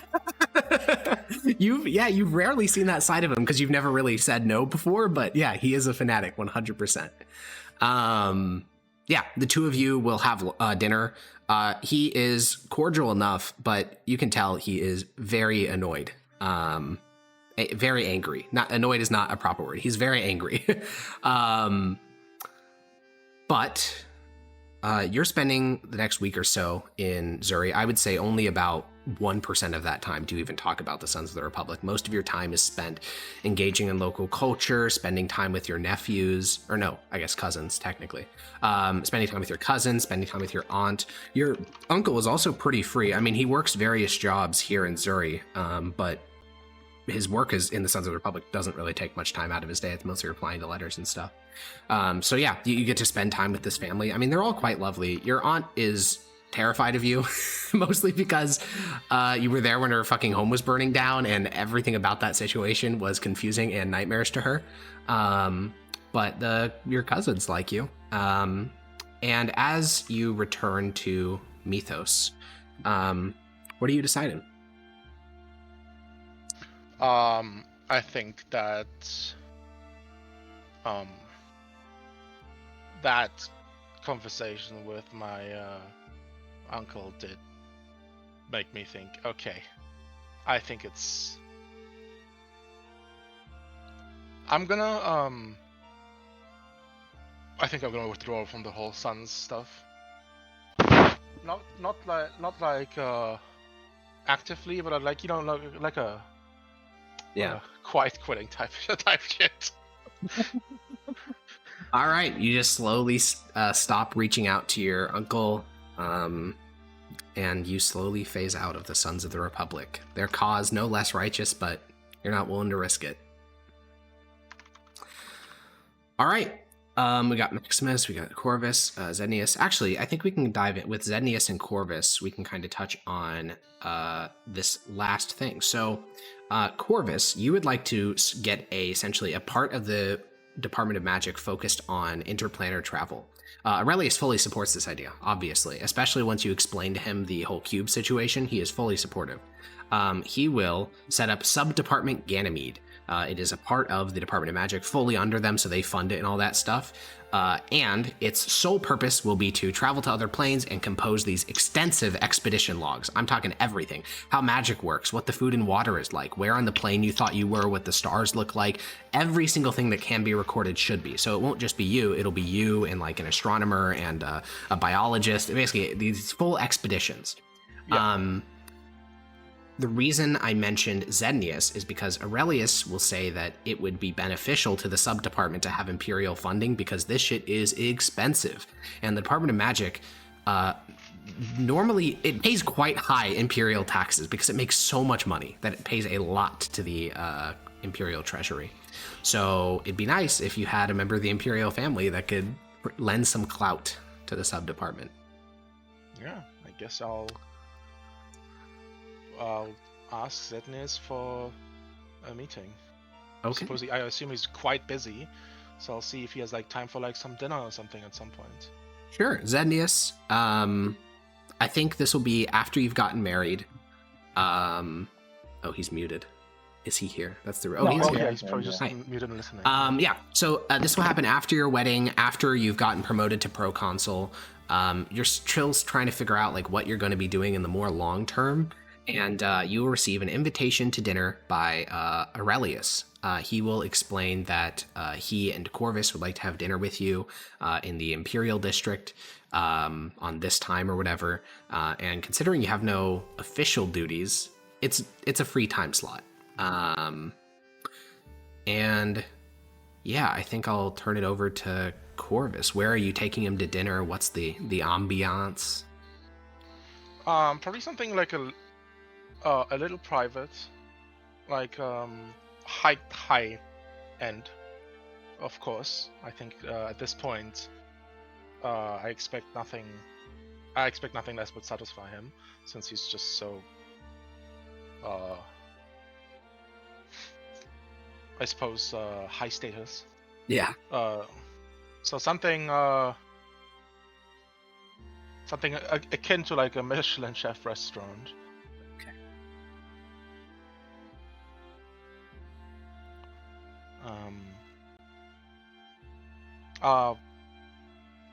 I'd invite his wife too, but since I'll tell him from the beginning that there is a business proposal that I have for him. I'm not sure he'd be interested in bringing her, and I don't have a significant other to bring to have the wives talk to each Oh, other. I thought you were an kind of stuff. Aurelius were becoming an item.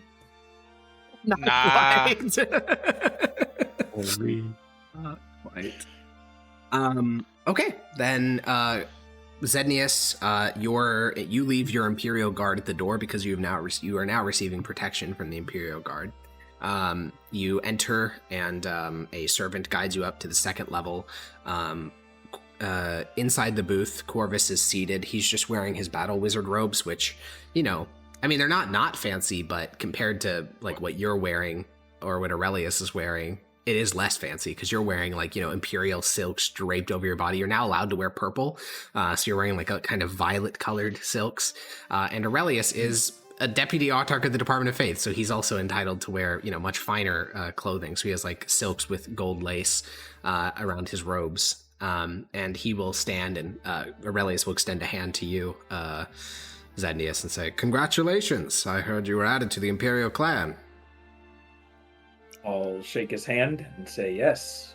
And you're married. What has been happening? Oh, yes. Also that.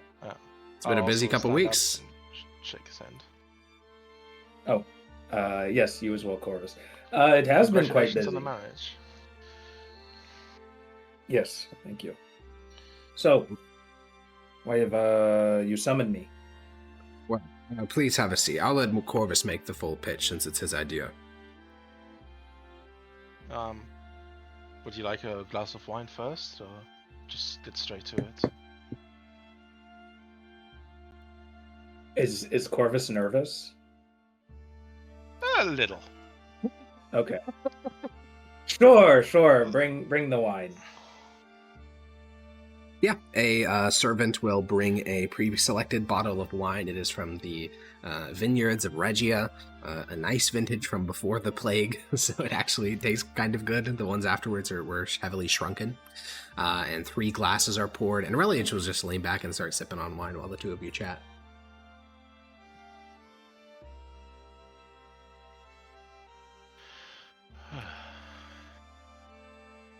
So how's the Imperial family been treating you? Must be. I mean, I can't imagine how it must be, starting from us being judges, fighting for our lives, and now being It feels like a retired, dream. and arguably Corvus. one of the most powerful people in the Empire. It feels like a dream.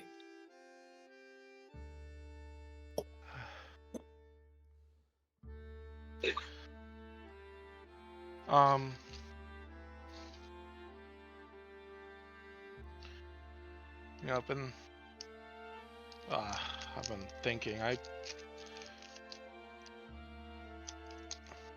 guess I'll get to it, and I'll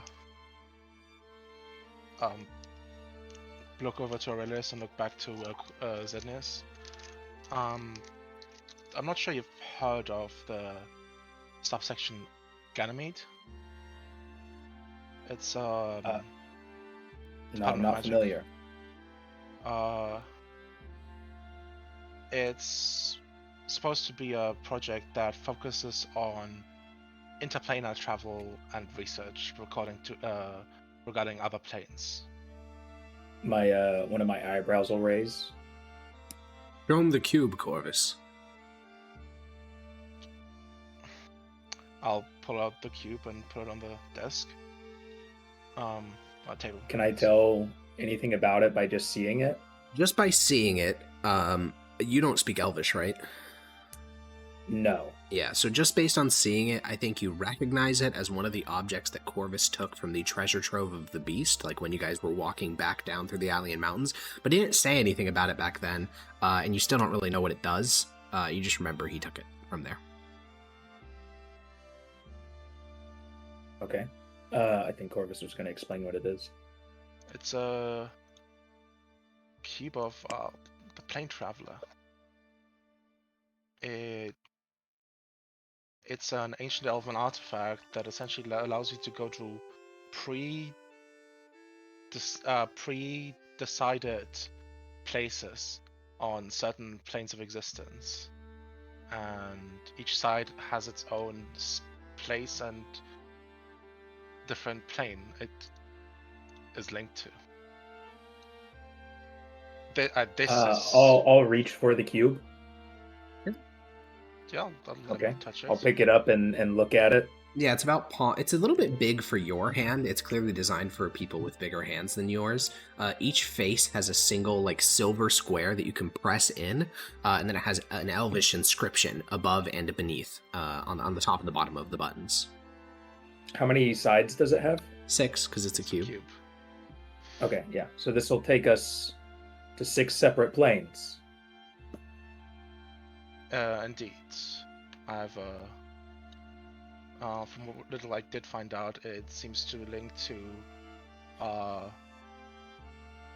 Cred Gallagher, Athaloran, something only referred to as Moon, Ord, Cinder, and the Great Bog. I'm currently advancing the theory that the Great Bog is Valeros, but we're not sure yet. It's quite possible. I'm not aware of a place called Varaloran, but it's Nor am quite I. possible that it's quite possible that it's a place that's since been renamed. And don't forget, the Elvish Heartland was sunk during the Shattering, so this could be at the core of their old empire. We could be teleporting to the bottom of the sea. Yes, there needs to be extensive preparation before a teleportation can be attempted. Otherwise, we'd be putting ourselves and this invaluable artifact at risk, of course. And that's kind of where I'd like your help. You see, this department is new. It's there's no immediate instantaneous benefit to discuss, but we could find out amazing things about magic items, and the likes, finding resources and things like that. So Just to float another idea you mentioned to me, Corvus, you said perhaps using the differences in spellcasting on the different planes, we could achieve things currently impossible for magic. Go to the Department of the Elemental Plane of Water, cast spells there for free, bring them back to the material plane, essentially a way of circumventing material components. I thought that was a clever one. yes, Premier's brought up the idea a while ago. This is possible. The cube can be used multiple times. As far as That's we what can Identify tell, says. we haven't tested it yet since it might be incredibly dangerous. We don't know, since it's an artifact produced hundreds, if not thousands of years ago. It could set us to a place that is now a ruin, sunken, you name it. Right, yes. If this was the elves that made this, I doubt anything is still standing in any of these cubes locations. So, Indeed. You said you need me for this? This department, this sub-department, would need funding, and I thought maybe you'd be interested in pitching this. Well, pitching this, but like, maybe this would interest you too. There did seem to be some interest from what I could tell on the interplanar travel research. Of course, you'd be invited to partake in the expeditions if you'd be willing, though I'm sure you have many other responsibilities. But This could be your pet project if you wanted it to be.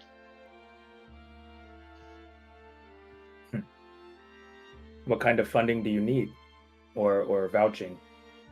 Aurelius will kind of speak up and say, well, the primary reason I asked Corvus to reach out to you is because technically as a sub-department, all funding for sub-department Ganymede would come from the Department of Magic, but currently we pay the overwhelming majority of our profits into Imperial coffers. So, ideally, the Department of Coin would give a stipend of perhaps 200,000 gold per month to the sub-department Ganymede. That should be sufficient to pay for wizards and spell castings and equipment, etc. And of course, as Corvus said, having yourself involved would be highly beneficial. You are, after all, one of the mightiest spellcasters of the Empire now. How much is 200,000 a month stipend? So that's $200 million, which from a personal perspective is insanely high. From a governmental perspective of Mythosia, it's a fucking blip. It is nothing. The yearly Mythosian governmental budget is around 2.3 billion pence. And that is just like what that's like what specifically the Imperial Treasury spends. That doesn't include the crazy economics of all the departments which operate totally autonomously. That doesn't include like the Imperial household or any of the governors. Like the Empire is so disgustingly autonomous within itself that just like the central government spends that much. Like most legions are paid for by individuals or by the Department of War. So $200 million for a little side project is like, it's like nothing. Okay. This is very interesting. I'll keep eyeing the cube more and more.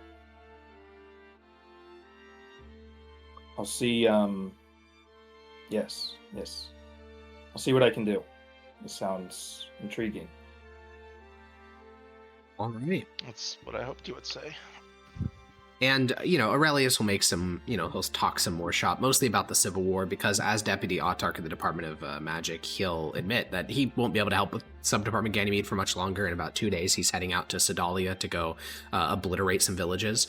And so he'll be busy for most of the Civil War. But, just some villages. But I do want to go back to Zendius, because we kind of resolved what you're doing in the short term, but now I think you can kind of pick what you want to do for the longer term. So I think Sub-Department Ganymede, that is absolutely a thing you could do. There's basically be no shortage of work. I mean, you are going to other planes of existence and trying to catalog their effects and gain benefit for the Empire. That is a whole lifetime if you choose it. I think you could also step back into the world of like spies and the like, because Tullius is now very busy. He cannot lead the Ateriularis and the Frumentari. It's just not possible. So if you wanted, Tullius would be more than happy to transfer his intelligence networks of the Frumentari to you. You could also go for like military command or like governorship, more traditional roles. Where do you see Zendius slotting himself in the next like year or so? So I think for the next year, well, no, because this is important to decide now, because that kind of determines where you end up. So how many people would be involved with Project Ganymede? Probably not many, maybe like a couple dozen. So it'd be Corvus and then a few dozen other... Yeah, it's mostly experts. Academics would be the main thing. Okay, academics. Yeah. So I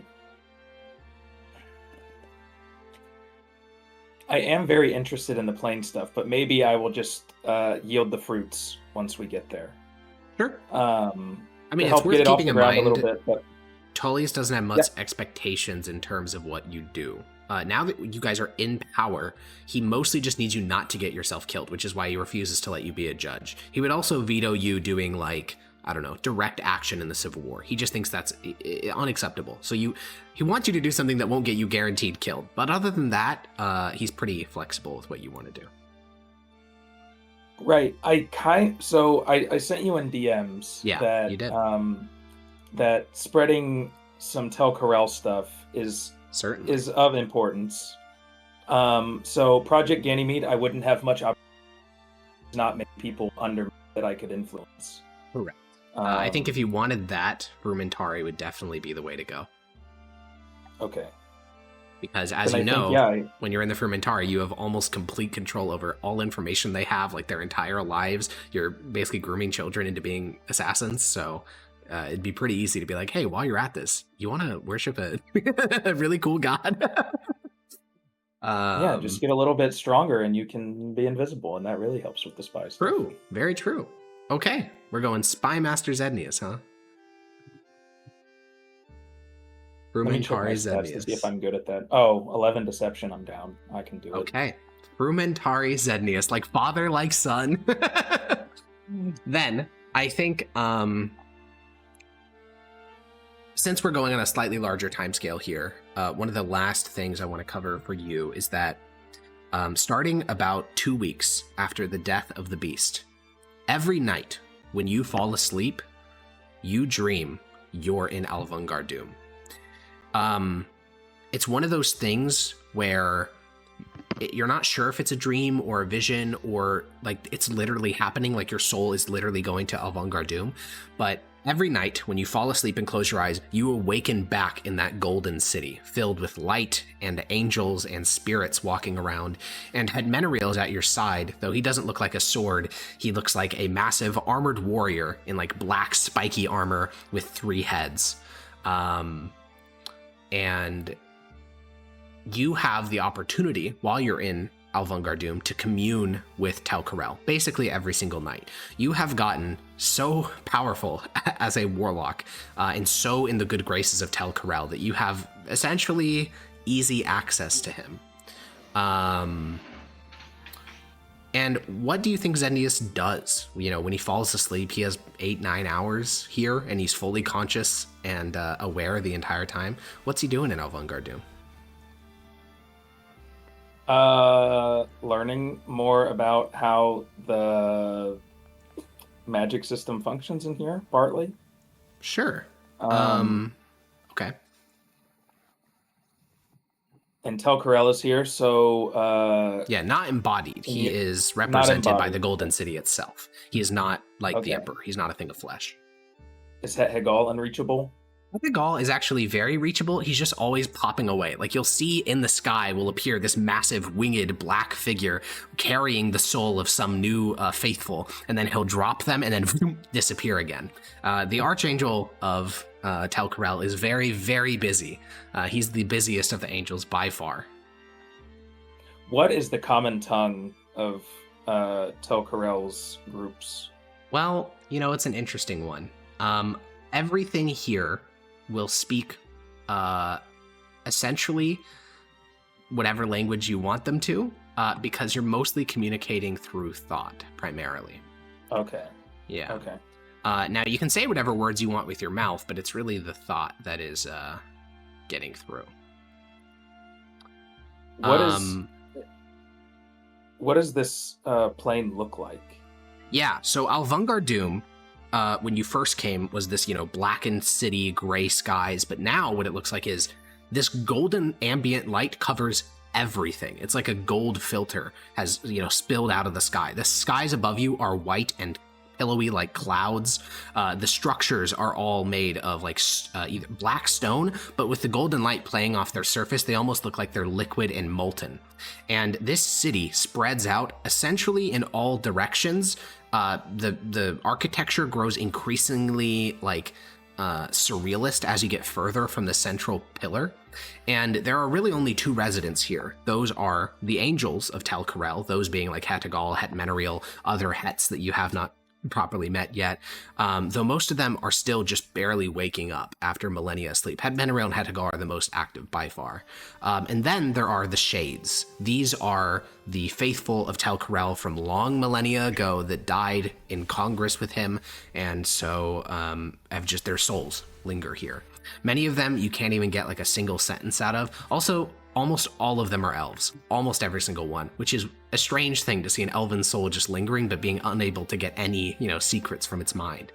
There are some newer souls though. These ones are instantly obvious because they almost appear like flesh and blood. But that is essentially what Alvangar Doom looks like, you know, a traditional heaven if it could be said. So part of me wants to find out if I can find out the where the orb spits stuff out on. I assume it's here. You certainly can find that, yeah. Okay. You figure this out about a month into your journeys through Alvungar Doom. It's interesting because while you are coherent for like 9 hours every evening, some evenings you just actually want to sleep, and so you essentially go to sleep in Alvungar Doom, and then you just get a full night's rest. You don't really want to be spending 24 hours awake all the time, but when you want to, you can explore Alvungar Doom. And this day, you decide to make your way to the central tower and commune with Tel Karel directly. Again, he isn't a physical object. There is no like thing you can point at, be like, that's Tel Karel. But in this tower, your presence is so close to him that you just know he is in the very air around you, or like you're inside of him. And you ask, where does the orb lead? And rather than trying to explain it with words, Tel Karel will show you a vision. And suddenly you are thrust into the eyes of a Zednian, those mongrel folk on Gela Isle from a long ass time ago. Mm-hmm. And you and your fellows are waiting in these trees beside a bridge, and there's this river, and you see these invaders, being yourself and your compatriots, walking down the road. And the Zednians are all getting ready, and you, in the eyes of this Zednian, leap out of the tree down in front of the bridge to go charge at these invaders, and then an orb appears. And all your strength, you're a mighty Zednian, and then you get pulled towards the orb. This moment your foot touches the orb, it doesn't just hurt. It hurts a lot, but it doesn't just hurt. You feel that whatever was there is gone. And you, for the first time, Zednius, experience what it's like to be digested by your orb, which is obliteration. The answer to your question is, it doesn't go anywhere.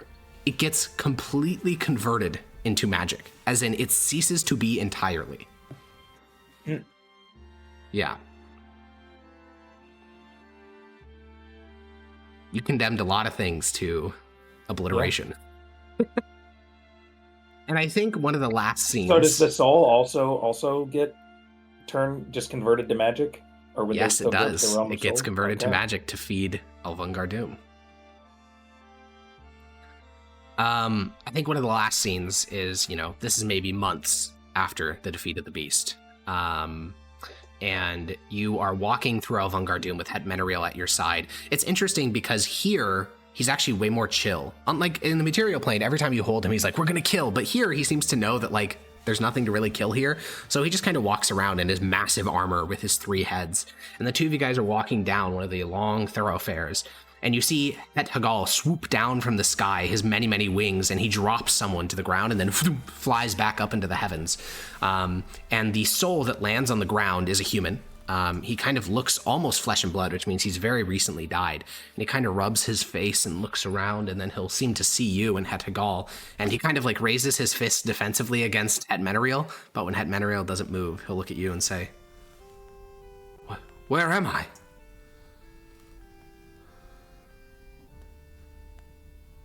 Paradise. Paradise? I heard the hounds barking and... You've been saved by the angel Het Hagal. Het Hagal? Yes, he showed up to me shortly before I was dying of pneumonia. Say this is paradise? It doesn't look like what I thought it would. I'm sure you'll learn to love it. And you're also dead. Not yet. Oh.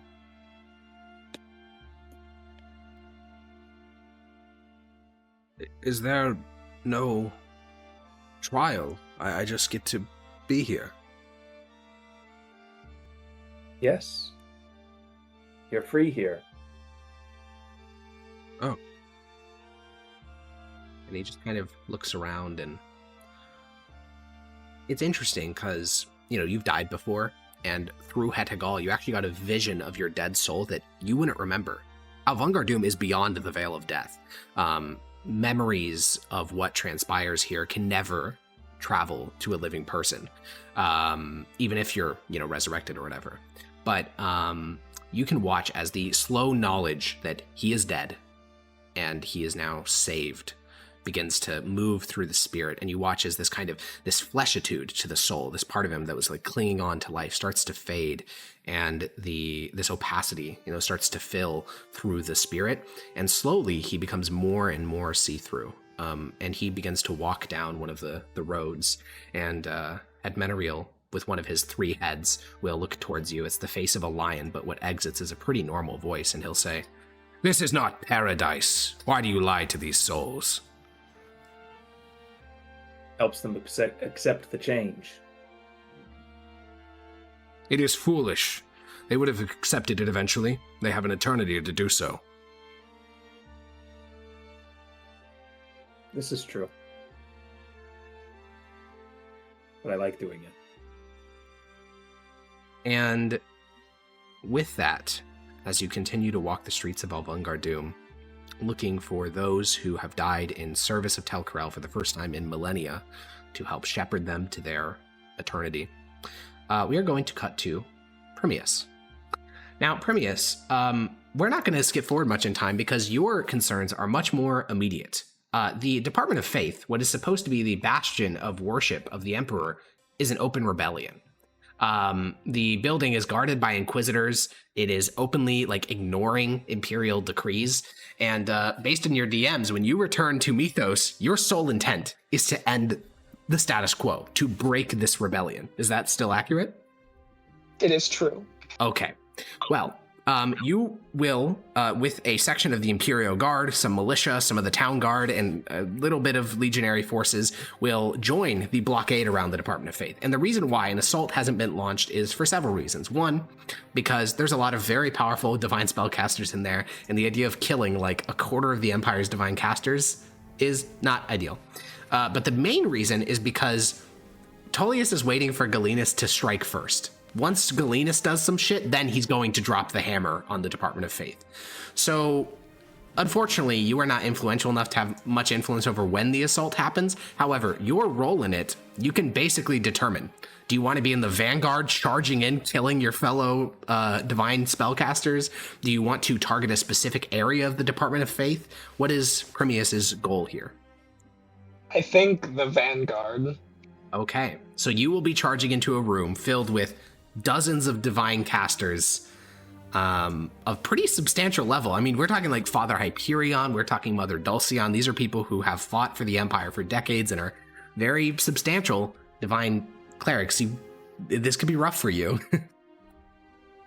I mean, I wouldn't be a paladin of conquest if I wasn't conquesting it. You're not wrong. You're not wrong. Also, I have the new sword I got, and I kind of want to kill people with it. Jesus Christ. Oh, yeah, that's great against spellcasters. Oh my God. I'm a mage slayer also. Yeah, well... I'm really good against these people. Yes. And we may do an actual one-on-one epilogue session at a later date, because I do want you to get the chance to be a nightmare, but for the sake of time, because there would be a lot of combats of you just killing a fuck ton of very familiar clerics that we are going to kind of summarize it. Again, we can come back to this at a later date as a solo session, but for the sake of this, just roll me a flat d20 just to see if something really bad happens, because you could die and get revived. A permanent death seems unlikely, but okay. We will deal with it in a solo session, because I do think that'd be very cool to watch Primius just doom guy his way through the Department of Faith. But I think for the sake of this, what we will say is that the Department of Faith is going to fall. That's not really a question. The question is how many Primius takes with him as the Department of Faith falls. However, there's one particular scene I kind of want to zero in on and ask what you will do. So I'm going to leave this a little bit open so that we can flesh it out in a solo session, but you rampage through the Department of Faith. You slaughter Father Hyperion, you kill other clerics and inquisitors, and you're not alone either. Father Rixion and other judges are joining you in this affair because this is the end of an independent Department of Faith. However, as you push through this and chaos kind of reigns in this building, and you near the back of one of the wings of the Department of Faith, you see a strange sight. Most of the clerics and paladins you've seen throughout here are in open rebellion against the Emperor, like they're raising weapons against you, spells and stuff, but you spin around the corner, your weapons dripping with the blood of clerics, and you see that there are 6 women that are holding hands in front of a door. You're not sure what the door leads to, you don't know the layout of the Department of Faith super well, but they're not holding any weapons, they're merely wearing their robes, they're all mothers of the faith, meaning they have golden glowing eyes, and they're just blocking the door. Well, are they saying anything or are they chanting anything? No, they are just looking at you. I will walk towards them. The one in the middle will say, "You shall not pass this door unless you kill us in cold blood." Any reason? This is a holy sanctum of His Divine Highness Aurelian Sol. Within are the most sacred artifacts of the faith.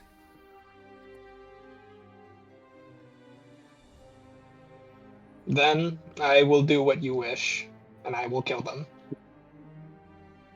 Yeah, I mean, they are martyrs. They are mothers of the faith, and you slice through. Have you given a name to the mage slaying sword? I've gave it the name Dawnblade. With your 2 blades, I think you called the other one Sunfang? Sun something? What did I name it? I don't know. You named it Fire Sunspeaker. Sunspeaker and Dawnblade. You should name Dawn and Dusk. Dawn and Dusk. Well, with 2 holy weapons of Aurelian Sol, as far as you're concerned, you cleave through these mothers. It's not hard. They're not super high-level clerics or anything like that, nor are they resisting. And soon, your armor is splattered with the blood of 5 more faithful. You see a couple legionnaires like run down the hall behind you, and they see that you got this all taken care of. So they run down another hall, because the entire Department of Faith is like a running battle between various forces right now. This place is not falling easily. And do you go into the room that they were guarding? I do. All right. You push open the doors, and inside, it is a pretty quiet room. There is only 5 little like pedestals in here, each of which holds a separate artifact. No fighting has spread to this room so far. It seems as if those women had successfully held back most people thus far. So everything's intact. And each one of these little pedestals has a label. The one to your left reads Elf's Bane. And within a glass container, there is a helmet.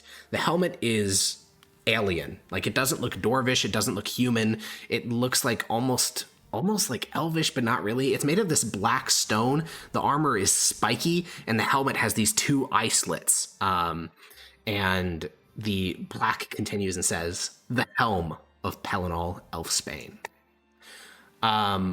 Then there is a book with a quill pen, and it just says Toma Captiosus, and it says, "The first copy of the Summa Theologica, written in the year 786. There are similar artifacts for Saint Lucretia, the first emperor, Domitus Sol, and then the 5th shrine is dedicated to Aurelian Sol himself. And the object within the dais is a piece of wood. The wood is shaped into kind of a necklace piece. There's a string of gold run through it, and it depicts a bonfire. This wood is like, it's what do you call, petrified, like it's like fossilized wood. And the label reads Aurelian Sol, the first holy symbol of Aurelian Sol, discovered in the ruins of an elven laboratory by Mithdosian adventurers. And this room will soon become the site of the running battle because it's connected to multiple other corridors. And I think that this is the general vibe of the assault on the Department of Faith. It is a running battle throughout rooms filled with large, like clerical banks, shrines, temples, rooms filled to the brim with incense. It is violence. And at the end of the day, by the time that all the fighting resolves, prisoners are being carted off, the executions are being carried out. Premius, your sword is coated in the blood of what is in your mind traitors. And the Department of Faith has fallen. And the next day, Tullius, with, of course, approval of the Emperor, will issue a decree formally abolishing the Department of Faith.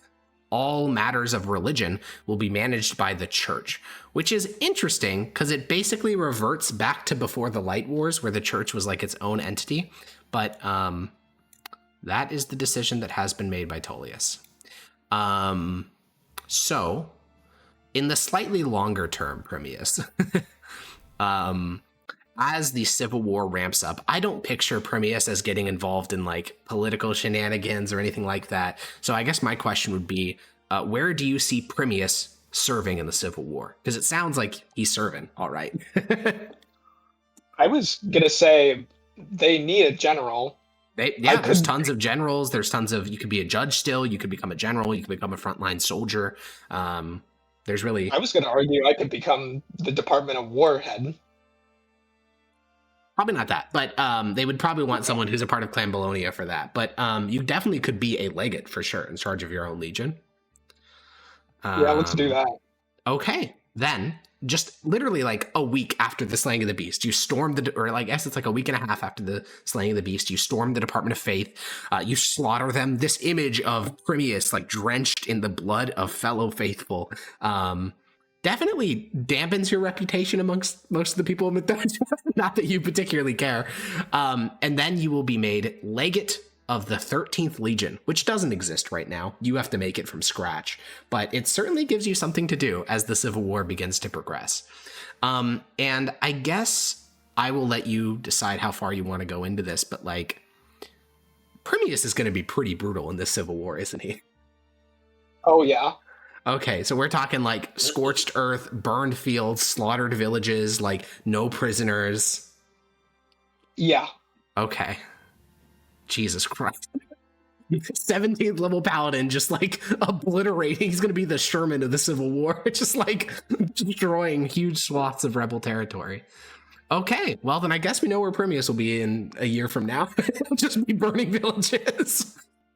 You know, it's not a complicated epilogue, but it's a good one.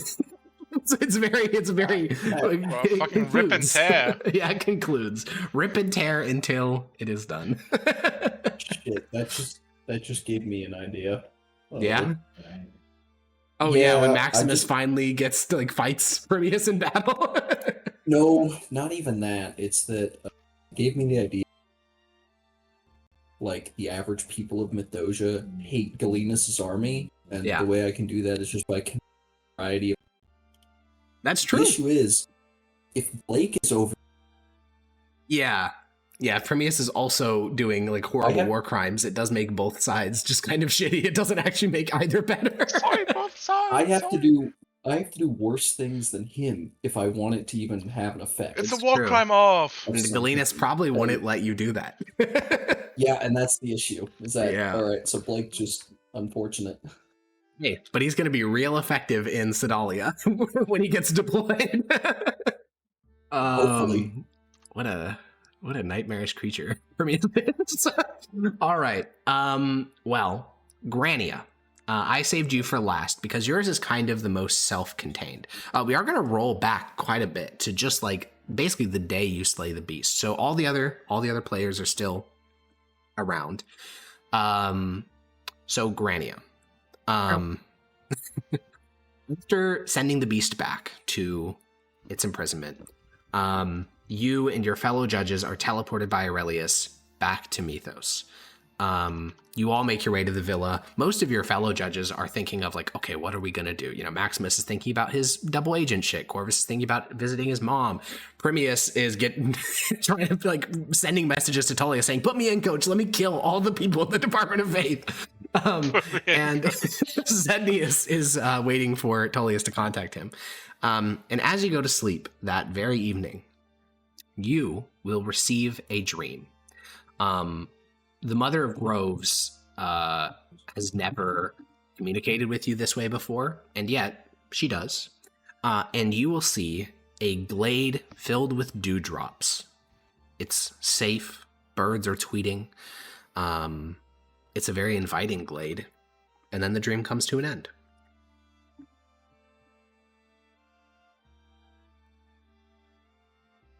Wait.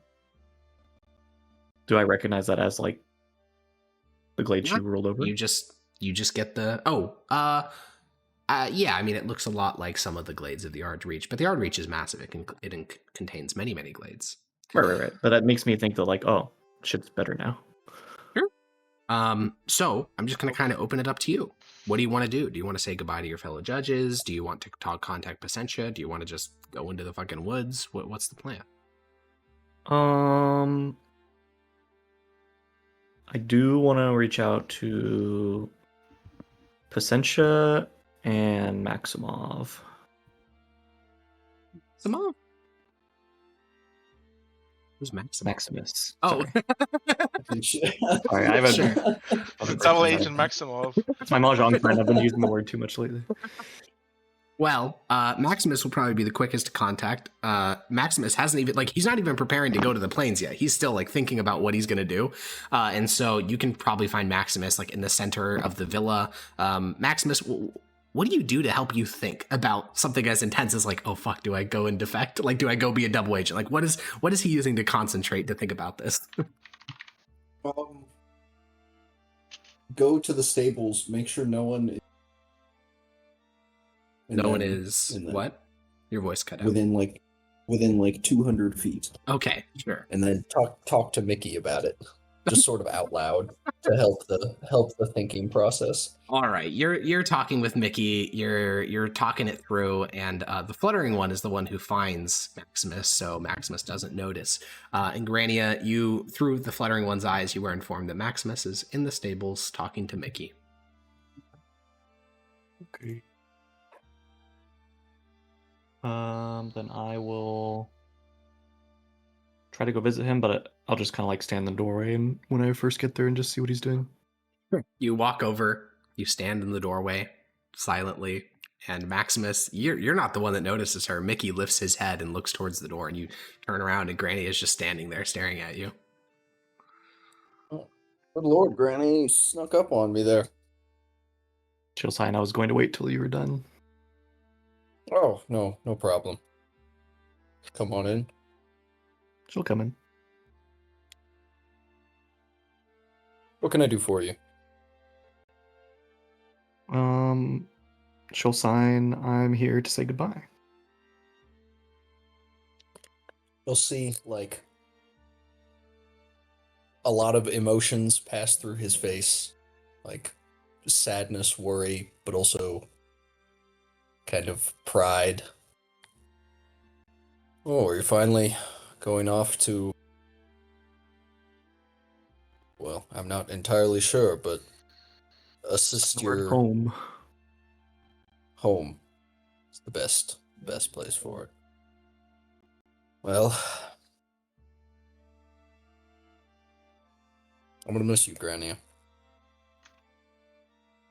She'll, give you a quick hug. I'll hug her back. Keep yourself safe. I've seen She'll you nod. grow. I'm very proud of you. She'll sign thank you and then respond in and keep yourself good. She'll like hesitate before signing the word good.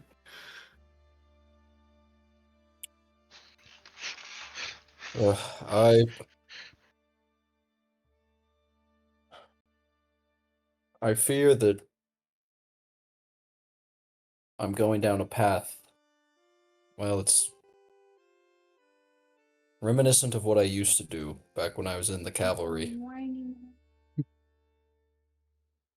She'll sign. You enjoyed the cavalry, though. I did. I didn't enjoy some of the things I did, though. And, well, I know you definitely would not approve of the path that I think I'm going to choose. But, I believe it's what's right. She'll sign. Well, I can't and won't try to stop you, but if it's to deal with the greater evil, then I suppose it must happen.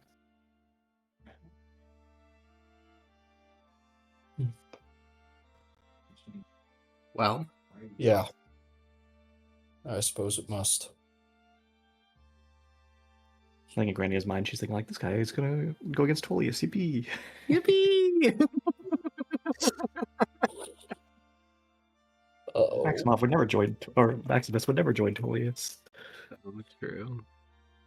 Well, regarding Pacentia, for her, you can send her a letter through a courier service. Last you heard, she was in Kujva, which is quite a distance away, so you expect it to be honestly, a week until you get a reply. But within an hour of sending the courier, you will receive a sending spell, and it's Pacentia's voice, and she'll say, "Grania, you requested a meeting with me. I've returned to Mythos. I'd be more than happy to see you. Come to my office in the Department of Magic." Am I already in Mythos?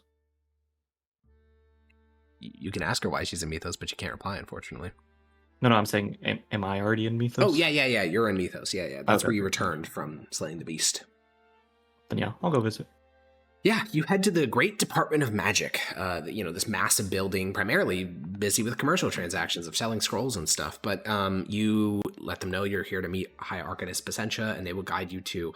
Frankly, you didn't even know Pacentia had this office, because she normally operated out of Nasius, but apparently she had some cubicle reserved for her in the upper levels of the Great Department of Magic.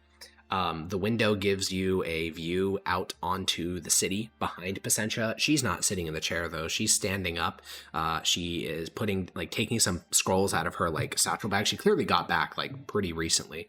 And she'll glance over as you open the door and say, "Oh, darling, look at you. I was told by Aurelius all the things that you did." And she'll walk over and kind of rustle your hair. "You did some excellent work." She'll smile and nod. So, I would like to think that you came just to catch up and tell me of all that you did, but I don't think that's why you're here, is it? You have a look on your face. Yeah, I think her expression goes a lot more somber and it's bittersweet. She'll sign, I know you never really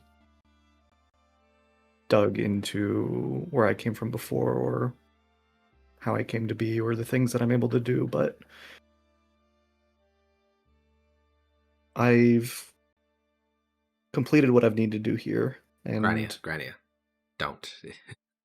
We don't need to talk about this. There's much for you to do here still. She'll shake her head no and sign, "My home needs me." This is your home, Grania. You've lived here for years. You have friends now. You've served in the judges. She'll sign, "It's different. It's not truly home."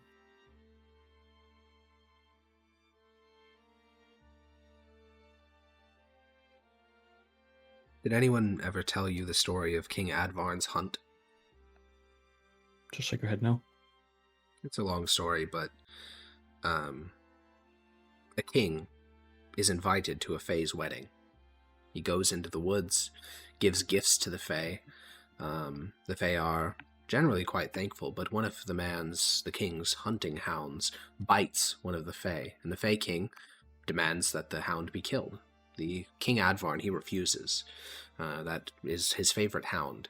And so the King of the Fae expels him from the wedding, and him and his retinue have to return back to their court. So they walk through the woods and they leave, and they're in a strange place. The woods led them astray. They did not come back out to where they were before. So they go to the first farmer and ask where they are. And then the farmer tells them that they're in King Advarn's kingdom. But the farmer doesn't recognize King Advarn.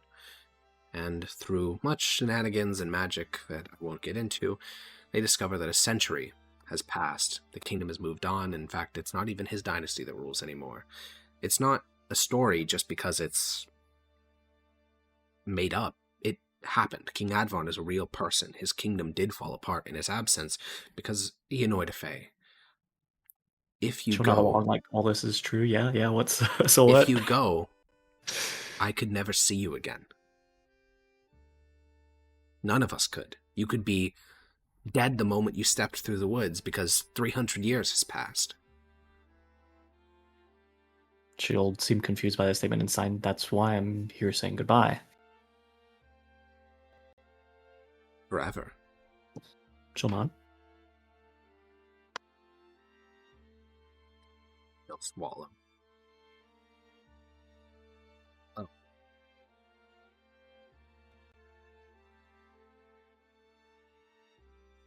Well, I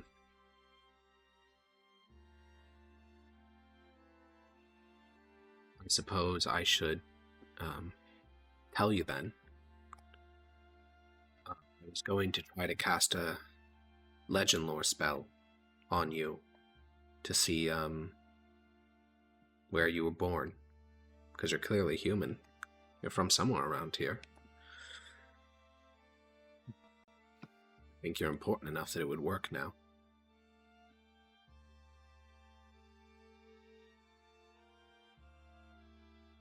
She will take out a dagger and cut a piece of her hair and give it to Pacentia and just sign for whatever you may need from me. Well, if you stuck around for 10 minutes, I could cast Legend Lore right now. Chill on. She will gather together sticks of incense, ivory strips. She'll gather your hair and she'll form a little teleportation ring, essentially. And it's not quite teleportation, it's more so just a magical circle. And when she channels through the end of the spell, you hear nothing. But Pacentia slowly nods. And just to verify as well, just because she is a little bit untrusting still, this does match what she's seen Legend Lore be casted by the other party members, right? Yeah. Or is it different? Yeah. Okay. And when it goes through, she'll nod and look at you, and she seems a bit stunned. Great, and just she'll smiles. say, "I know your birth name.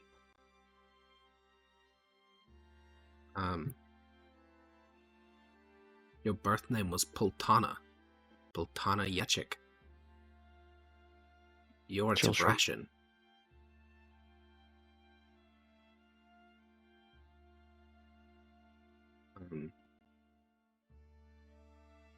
One moment. And she'll take down a book from the shelf and she'll start to, she takes like a blank piece of parchment and she starts to dot out various dates. Most of these are familiar to you. November 1279, that's when the scream happened from the beast. Then she'll note down another thing. This is when you emerged to the village of Pelty, which was in April of 1276. But then at the exact same month, she'll note down another thing which says Malopolsky and / Zalgris. And she goes on denoting this timeline, and you realize the timeline is not linear. There's like event, then ending event. And she will look at you and kind of hold up the timeline and say, "Grania, the spell indicated to me the reason why you came here. corruption in somewhere called the Ard Reach. Still none.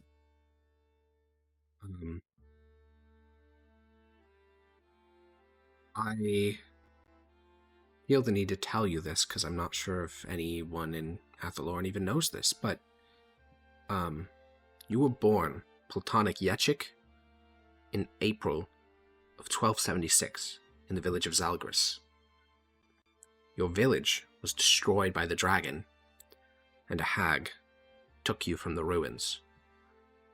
Then, you went into the Feywood with her.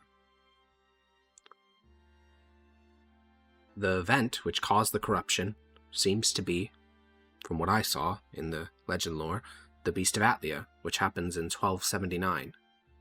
But, in the same month that you went into the Feywood, you emerged a 12-year-old girl in Pelty. Your causality is reversed. You were brought here for a thing that hadn't happened yet. She doesn't seem as surprised, and she'll sign. What was the position of the Arcanist guy? What was his title? Which one, Aurelius? Yeah, Aurelius. Deputy Autarch. She'll sign. The Deputy Autarch thought or theorized that might be the case. And that's just... You grew 12 years in a day. You exited the woods in a different part than the one you entered. I mean... You really are, Faye, if all of this is normal to you. She'll know. She'll walk over and kind of hug your upper body. She is significantly taller than you. And she'll say, well then, I suppose I should act like this is the last time I'll ever see you. She'll hug her very tightly back. Yeah, she'll hug you, and the fluttering one will kind of worm his way out of your hairs, and as Pasentia's arm goes to hug your hair as well, and kind of stroke it. And, you've never had a mom. Skalatha is not a mom, she is a god. And the various hags that taught you things, and the one who sold you, or not really sold, offered you to the Mother of Groves, she was also not your mother. This is the closest you've had to any parent, really. She taught you magic. She watched out for you when Tullius threatened to murder the Fluttering One. She was the one that you went to. And she is a human, which is not super big for you, but at least she understands, basic things about human emotions that are not understood by most Fae. She also gave you an immense gift. She would not view it this way, but you now know your true name. Poltana Yechik was the name you were born with, and considering that you've been on this long rotation of various different names to avoid getting a new true name, it's still your true name. So if she's the only, you, the Fluttering One, and her, all just have your true name now. Specifically because Legends Lore didn't give the name Grania or Firehead One or any of these other things, that means that is still my true name? Yep, exactly. And well, it's partly that. It's also that, again, no other true name has been established yet, so the one that you were given at birth remains true. But yeah, it doesn't mean much on the material plane, but in the Fae, knowing your own true name is pretty valuable because it means you can avoid anyone ever fucking learning it other than the Fluttering One. It means I can also give out my quote-unquote name without being in risk. Yeah, because in your mind, that's my name, and that will prevent you from getting a new true name because you'll never start to associate that name as yourself, essentially. But yeah, she will hug you very tightly. Even when your hand's kind of lower because you're kind of done with the hug, she'll keep holding you. But eventually, she will release you. She doesn't cry really, but she just kind of grips your upper arms and says, "Well, I wish you good luck." She'll nod and she'll sign. Thank you, truly, for all that you've just helped me with. Good, since someone may never call you this again, goodbye, Reggie. She'll nod, and she'll sign goodbye, Pacentia. Now, how are you getting back to the Ard Reach? I should have enough money to get to at least if they would. Yeah, I got 22 Yeah. gold, so Are you whatever way I entering can through the figure- Deadwood? Preferably not. But if that's the Preferably not. quickest way, then sure. It definitely is the quickest way. Sure. Well then, you head south of Mythos through the... Basically, you head through Cisatlia and Transatlia because those two are both loyal to the Emperor and you don't have to go through checkpoints.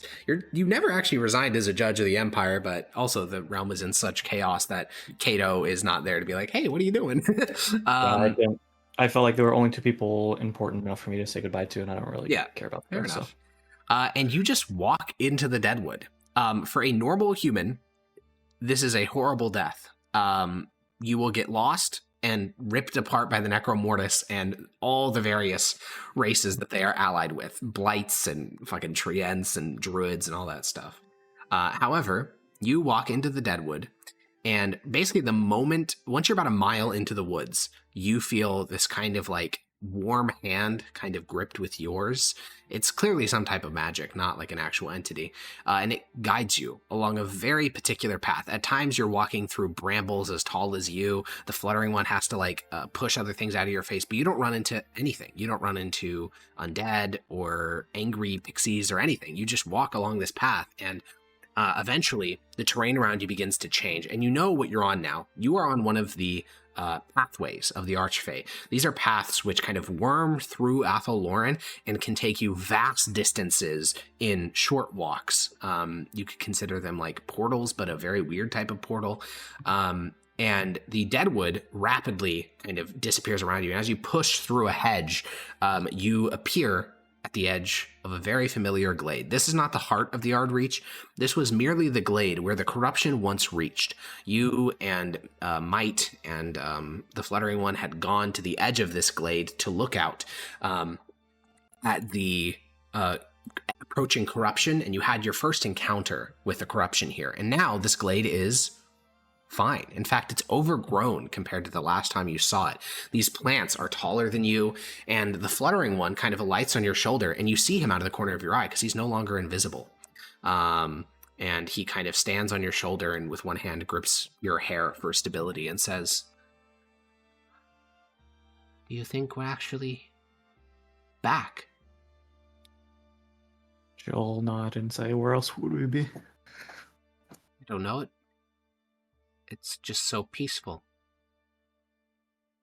We cleanse the corruption, of course it is. And you can feel through your bond that he is still very nervous, but you also feel another thing, which is a heartbeat in rhythm with your own. And above the trees around you, which are gargantuan in their own right, in the distance you can see the mother tree, which worms its way so high that most of the tips of the trees are in the cloud cover above you. This mother tree could be considered the heart of Skalotha. And you will make your way across this glade. There is so much life here. Like in between these plants, you can in between these tall shoots of grass in this glade, you can see there are pixies that fly between your legs. They're intelligent, but they don't seem very concerned with you. You and the Fluttering One continue to move forward, and the Fluttering One, you can see his wings are like fluttering because he wants to go join some of the other fairies that are flying overhead, but he remains at your shoulder. And where are you headed? Where are you going?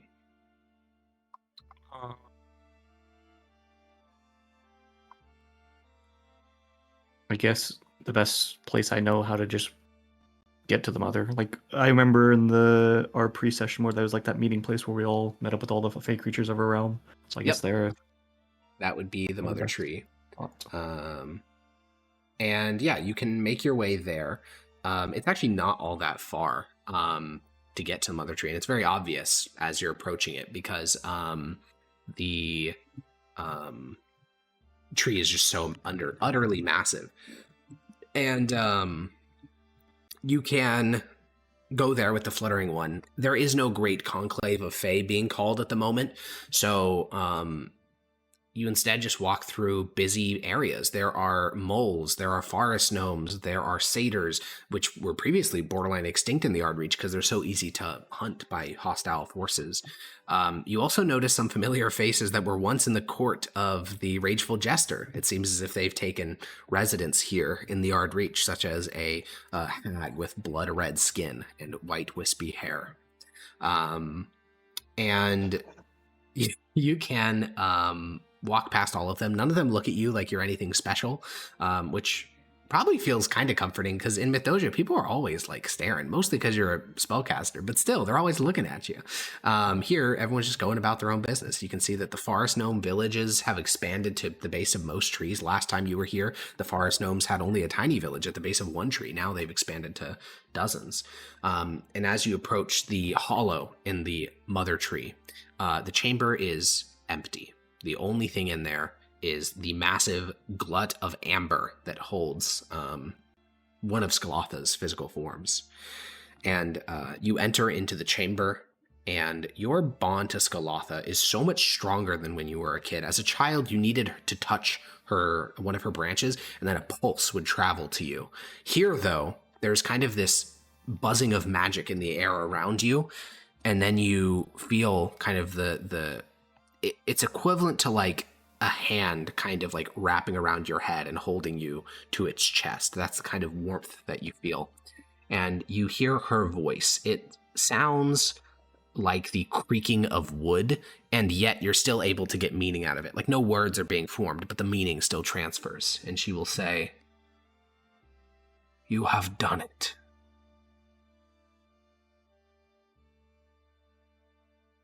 It just kind of like puts a bright smile on her face. The Fluttering One, you are free from your bondage. You feel your tie to the Fluttering One instantly evaporate. He was assigned as your familiar to aid you in channeling Skalotha's magic on the material plane because you would be unable to do so on your own. But with that completed, such a thing isn't needed anymore. And you feel that his thoughts and his emotions, which have been channeling through you for, at this point, many years, are gone. It's only you in your own head now. And the Fluttering One will kind of look at you and look back at Skalotha, and he'll kind of hug your neck and say, "I'll still be around, nearby, but I'm going to go see which of my family have handled the corruption well." She'll nod and then try to give him a hug. Yeah, you can hug his tiny little insectoid body. You have to be very careful, but yeah, it's weird too, not feeling like, you know he loves you, but to not feel that in your bond is strange. You have to rely on like body language and facial expressions to know how he's feeling. It's very weird. Yeah, it's definitely a mixed bag of feelings of like, I did it, but like I'm losing a close bond with someone I really care about. Yeah. And the Fluttering One will give you a final little hug and then fly out the entrance rapidly. You haven't seen him fly like this since you were a little girl. He flies without any worry. He's not invisible. He's just freely flying as he wishes to, soaring upward, spiraling. You can hear his laughter kind of fade. And soon you are alone in the Heart Chamber. Only the presence of Skalotha is there with you.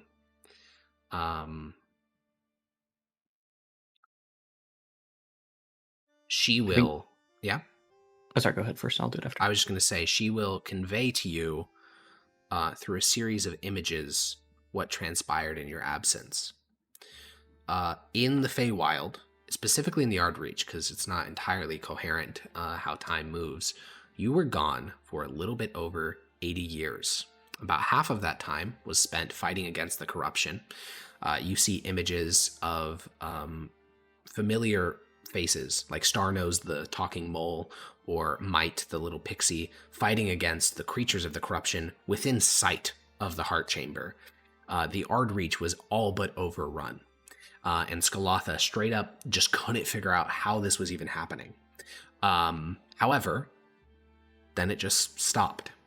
The corruption instantly withdrew, and Scalatha's branches once again began to reach out. She inhabited dead trees, and that has been the 40 years hence. Just this recovery building up. Generations of forest gnomes fought and died for Scalatha and their homes, and her branches finally spread back to the original borders of the Ardreach and then beyond. And she found how all this even began in the first place. It was so simple. Picture the different planes of existence as pieces of paper. And if you want to connect, for example, Cred Galador in the material plane, you send a pen piercing through the pieces of paper, connecting them. The Ardreach, through circumstance, happened to be positioned between Cred Galador and the material plane when a portal was made between the two of them, a gate, if you will.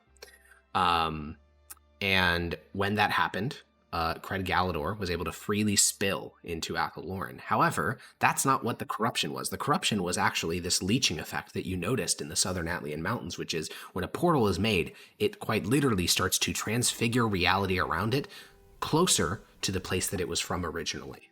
And so this influence began to spread, and it's really uncounterable unless you can actually close the portal, which she didn't even know there was a portal in the first place because she's not omniscient, so she was unable to stop it. So, you did it, essentially. She has no tasks for you. In fact, there aren't really any tasks to be done. Your entire childhood was spent in spring, but in the 80 years that have passed since you were away, it's moved to summer. And summer in Athelloren is an incredibly great time to be alive. There's very little fighting between the Archfey. They all expand territories, great crops are grown, populations like the forest gnomes and the satyrs reach these massive heights, which is why there are literally hundreds of satyrs throughout the Ardreach now, soon to be thousands considering their rate of procreation. And life is peaceful. It's kind of the opposite of Mithdosica. Instead of impending doom, it's impending and current peace. So I'm just going to kind of turn it over to you fully. I will let you know that no one will probably ever meet Grania again. The time magic of the Fae is not exactly controllable, nor is it reliable. And if it came up in the future, I'd probably roll to see what happens. But my guess, just because that's how the table is sorted, is that so much time will have passed that by the next time any player character meets Scalatha, Grania, since she lives a normal human lifespan, will have long since been dust. So, what does Grania do in the Ardreach? Probably a lot of similar things that she used to. She'll probably try to make friends again with some of the fake creatures and just kind of live out a more peaceful life in that way. But I think as a side project, if it's not something that's going to be fixed immediately, she wants to work on turning the few Fae that she brought back with her from those like staffs and wands and stuff into Fae again. Absolutely. You can make lots of friends. There's actually more Fae living in the Ardreach now than there was when you were a child, from all over the place. With the fall of the Rageful Jester, there's this huge diaspora of Fae from all over the place. You can make all sorts of new friends. As for the various items that you got from the treasure trove, with the assistance of Wandering Hags and Scalatha, you can break these objects and gain access to the Fae within. The story of these Fae is almost universal. They interacted with humans for long centuries. It was always very positive. And then, one day, for whatever reason, they were trapped. It seems as if, at some point, the tribes loyal to Lemedon decided that one of the most effective ways to get really powerful staffs was to just trap the Fae that their ancestors had worked with for long centuries. And that's what all of these are. Luckily, most Fae are quasi-immortal, so they can just return to whatever court they were from and not much will have been lost. One of them, a dryad, she went a little bit insane, so Scalatha will give her a small little tree next to the mother tree so she can watch over her. But I won't quite put a period at the end of Grania's story, because there is a chance through essentially rolling that when someone goes here, they'll encounter her again. But Grania will get to return to what she always wanted, which is friends and relaxing and not worrying about politics and not having to think about like crazy shit beyond herself. And a final thing for her, I would like you to describe, where does Grania sleep? I think after being gone for so long, if the Mother Grows doesn't protest, I think she's going to sleep in the same chamber of the heart. Oh, she has no protest. Yeah. Do you make a bed for yourself? You spent so long in human comforts. Probably not.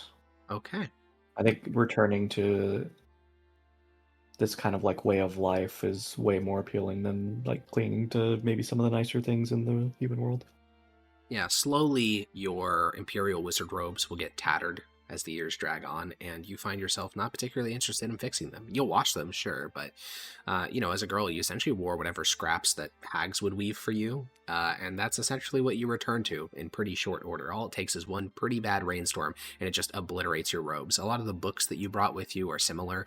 All it takes is one bad rainstorm to really just soak them through, because Feywild rainstorms are intense, especially here in the Ard Reach. The only objects of yours that don't corrode or rust or in some way leave you within a couple of years are those of magic. Your robes of the Archmagi, the branch of Skalatha.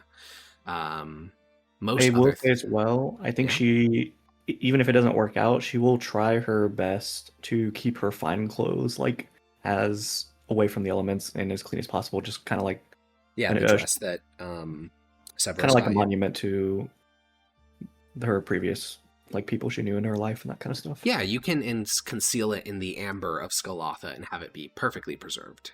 Yeah, her tree produces a great amount of sap, which she can turn to amber. Okay, well then. Since I think that's a great place to leave off on Grania. Primius, we know where he is. Zednius, Spymaster. I think the final thing I would like to summarize before we move on to other things is that I'd like each of you to just describe your character, basically what Dota did. Describe where your character goes to sleep. It doesn't, you can pick where in the timeline you want this to be. It could be, a year into the Civil War. It could be a month in. Basically, fill it in wherever you want the sort of our view to end for the time being. Primius. Where does Primius rest his head? I think on a ashy, burnt field is where he sleeps. Okay. In a tent or just amongst the charred bodies? We'll say in a tent, but okay. I don't want to make him too insane. Sure, that makes sense. A legionary camp sprawls around you. Sedalia has been made to scream as you've burned villages and fields, and you lay your head on a standard issue straw pillow to get some sleep. Zednius, where do you rest your head? He's muted, but he's going to be here in a second, surely. I give it 3 seconds. 3. I'm here. Oh, you got here early. You got here early. No. All right. Where do you rest your head? The finest of beds, and the finest in my estate. While I'm there, I assume I'm there most of the time. Yeah, just in a life of luxury. Okay. Corvus, where do you rest your head?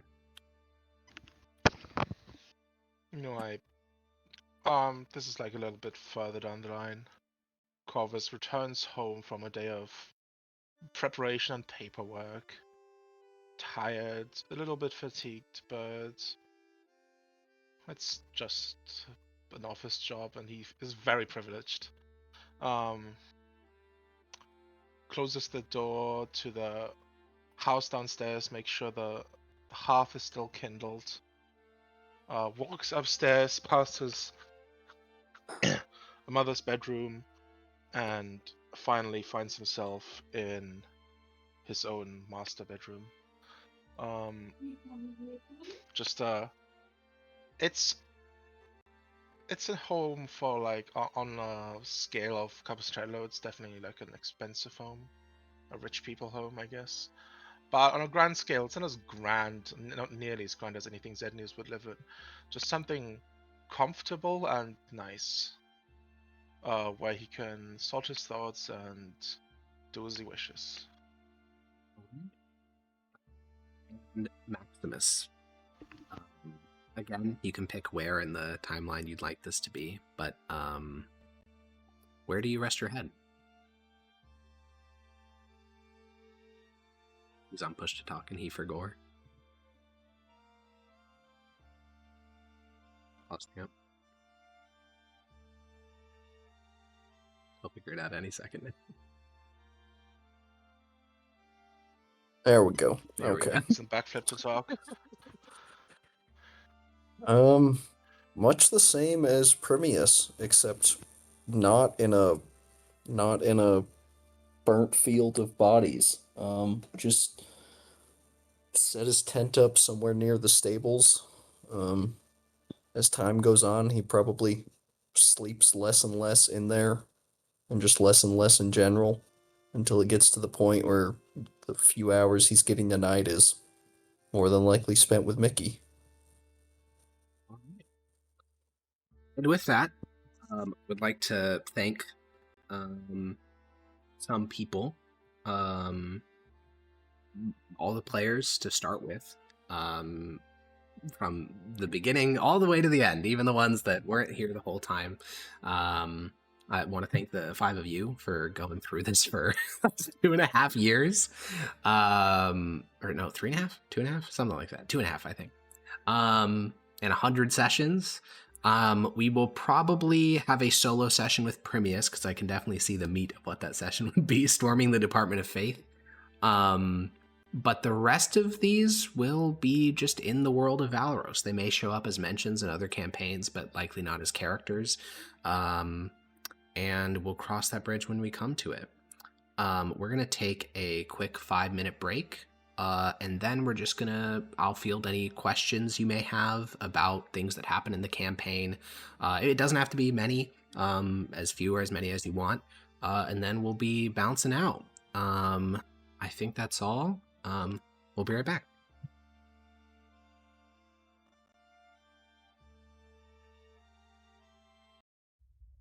All right, welcome back. This is going to be sort of a appendix to the campaign. If any of the players have questions about things they encountered, the paths untraveled, Chowder, if you have any, I'll be more than happy to answer them. Also may answer some of the questions in the YouTube comments within reason. You know, if they ask, like, give me all the lore on the elves, I'm just going to say no. I think I will. Yeah, so... Yeah, I mean, it's a really long campaign. I'm sure it's hard to remember shit that happened. Do any of you guys have any questions? What was your favorite Where's and the least favorite 14 character? I do, yes. That was like 5 at once. Let's go with Ethan. Okay. I don't even know how long ago this was, but it's Sure. like at the top of the notes, so I presume a very long time ago. Probably Deadwood. Yes, it was Deadwood. I got a vision. Yes. And it described... okay, I have discovered the button I have mapped means I can't actually look at the note and talk at the same time. That's very funny.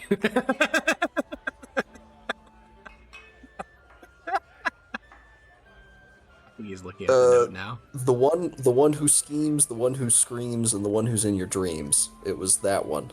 Yes. What was that about? If I recall correctly, which very possible that I don't, I do think this was a vision from one of the Hellion Pantheon gods. Because you had, at that time, you still had Fargrim in the party. You also had that one Southern Frontier Centurion who worshipped Kuravosh. So I believe this was granted to you by one of the Hellion gods as a piece of advice against the scheme that was brewing in the Southern legions. Because I don't know if you remember this, but this is Tullius's first ever action, was to basically launch a coup in the south. And I believe that's what that was warning you about. And if you'd obviously chosen to pursue that, Hellion Pantheon would totally welcome a, chivalrous cavalier. That's like fully within their wheelhouse. Yeah. So yeah, Interesting. that's what I think that was. It was kind of like giving you an option to go down the Hellion Pantheon route, because it is one of the official faces of the Empire, though it never really came up. All right, a question from Chowder. Would the party have wiped if they stuck around to fight the adventurers. Son of the Dragon adventurers at the Battle of Matroski Bridge. This was when I'm sure you guys don't remember. This is when you retreated. I don't think Ethan was there for that session, but I was not. yeah. I mean, the answer is probably. So the Sons of the I think I still have their sap logs actually. The Sons of the Dragon adventurers were pretty powerful. I think they were about on par with the players at that time. Which, oh yeah, here they are. Yeah, they were about the same power as the players, and all of them had 2 to 3 magical items. So I think it would have been really fucking brutal, because you were already spent on all your resources. You'd already killed like 40 or 50 attackers or whatever, and then you had to fight like an actual adventuring party equipped in similar strength to you. So I think that would have been pretty difficult. Honestly, that bridge fight went about as well as it could have. Yeah, I think that's my general thought on that one. Oh, Chowder has a question for you, Yogi. He says, which of your characters would win in a fight? Zednius? He says Ice Troll. He's talking about Rush. Do you think Zednius, Rush, or Rixion would win in a fight? That's my question, because I want to throw Rixion in there too. Does Zednius have the boots? Because if so, it's just easily Zednius. Well, yeah, I mean, he has the boots, so he has the boots. The other two They're on can't his hit sheet. Zednius, unfortunately. Yeah, so you're saying Zednius just flies up in the air and just fucking orbs both of them? I think he wins so. the 1v1v1 by just killing both of them at the same time. Yeah. Listen. There was a reason why those boots of flying had to go. Zednius flying is too fucking powerful. It just gets rid of all the downsides of his entire, like, everything. It's just too strong. It's just so rare to fight flying enemies. It's just, yeah, it's too much. Blake, I think you had a question at the beginning. Oh yeah, what was the 14 I rolled? For where? When you attacked the Department of Faith? Yeah. Oh, it was just that if you got a low roll, you're gonna fucking die. You had to be revived. All right. What's my piety looking like? Because I remember I asked and you were like, I don't know. It is 80. 80. Woof. Wow. 80, which gives you a very high chance of resurrection, but not guaranteed, which feels about right for Permius. It's about a 3% chance you don't get brought back. What's the piety on Zednius? Non-existent. You're not actually pious. Is the piety on anybody? Literally no one in the party has What about any piety Maximus? other than him. No one, none, zero. Okay, so just to describe what piety is, because it didn't really come up in this campaign at all. Piety is a measurement that I use to track how likely it is when you die that you become a paladin. Maximus is faithful, genuinely. He's just not that faithful, and way more importantly, he doesn't do things that serve Aurelian's soul, like, ever. He always does things that happen to serve, like, whoever his boss is, essentially. Like, I can't think of any times Maximus went out of his way to serve Aurelian's soul.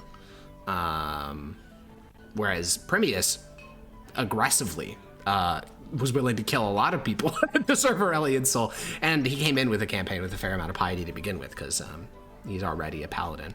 But the campaign this came up in the most in was a game we played called Dwarf Game, and in that one, the way they got so much piety was they were doing specific side quests given to them by gods, which is, you know, that's definitely a piety farming method, which you guys didn't really do for Aurelian's soul because he's not super active. Yeah. Any other questions about anything in the campaign? What's your favorite and least favorite character? The favorite and least favorite. You know, it's tough. I like aspects of all the characters. Also, some of them didn't get the chance. Cop out. I haven't even finished. Some of them haven't gotten the chance to never got the chance to germinate. Like Fargrim. Like Fargrim never really became a true character. I would say that my least favorite, only because of how hard I had to make fights to deal with him, was Lars. Lars was so much stronger than the rest of the party. It like fucked balance. He was so much harder to kill than everyone else. That if I made, I remember him thing is, soloing the fucking Hydra that's the for thing. like 3 rounds. I did an encounter where I balanced it around Lars, and everyone else went down. This was the fight just before the Battle of Fort Romulus. Everyone else went down. Lars was the only one standing because I just can't fucking. He's too tanky. He's so tanky that he's. I have to kill the rest of the party just to kill him, basically. Did you retire him because of that, Dota? No, he retired him because I think he was just tired. Retire?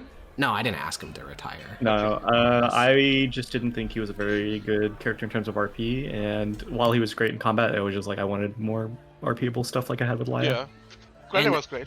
If I had to pick a favorite, and this is only because he pursued all of his side quest stuff, it would be Zednius, because Zednius resolved not only did he become like critical to the campaign at the end, he also pursued all the Tel Corel stuff pretty aggressively. Like whenever there was downtime, he went to go do it. Also, just having like a kind of villain in the party was fun. Like there was so much drama about his loyalty to Tullius, that was basically a through line of the like half the campaign was Zednius is loyal to Tullius and Tullius is a snake. Like that became, by the end, essentially the core theme of the campaign. So, I mean, Zednius generated so much conflict and story, and maybe session by session he wasn't that crazy, but overall, I think that his arc was pretty wild. I like Severus as a lot too. Ended up being like very much about Zednius. Yeah, absolutely.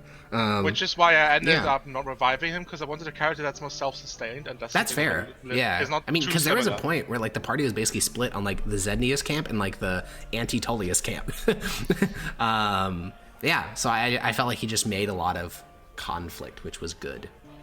All right, question from Chowder. What's the most unexpected and impressive strategic move that the party made during the campaign? Now that is difficult because the most unexpected is really easy. It's the time when you guys went into the fucking mushroom like vault with no plan and Severus died fucking horribly. That fight was not meant to be that hard, and then you just like drop Severus into the pit, and I think he went down in like a round and then just like died fucking that was that Mushroom Madness, I think was the name of that adventure. That shit was not meant to be that scary, but it just became a nightmare. In terms of impressive moves that the party made, let me, it's just been a really long campaign, so let me think about this one. We did, Deadwood Frontier. You basically just enabled Tullius. I feel like there were some cool fights in there, though. Oh, I remember one. Do you guys...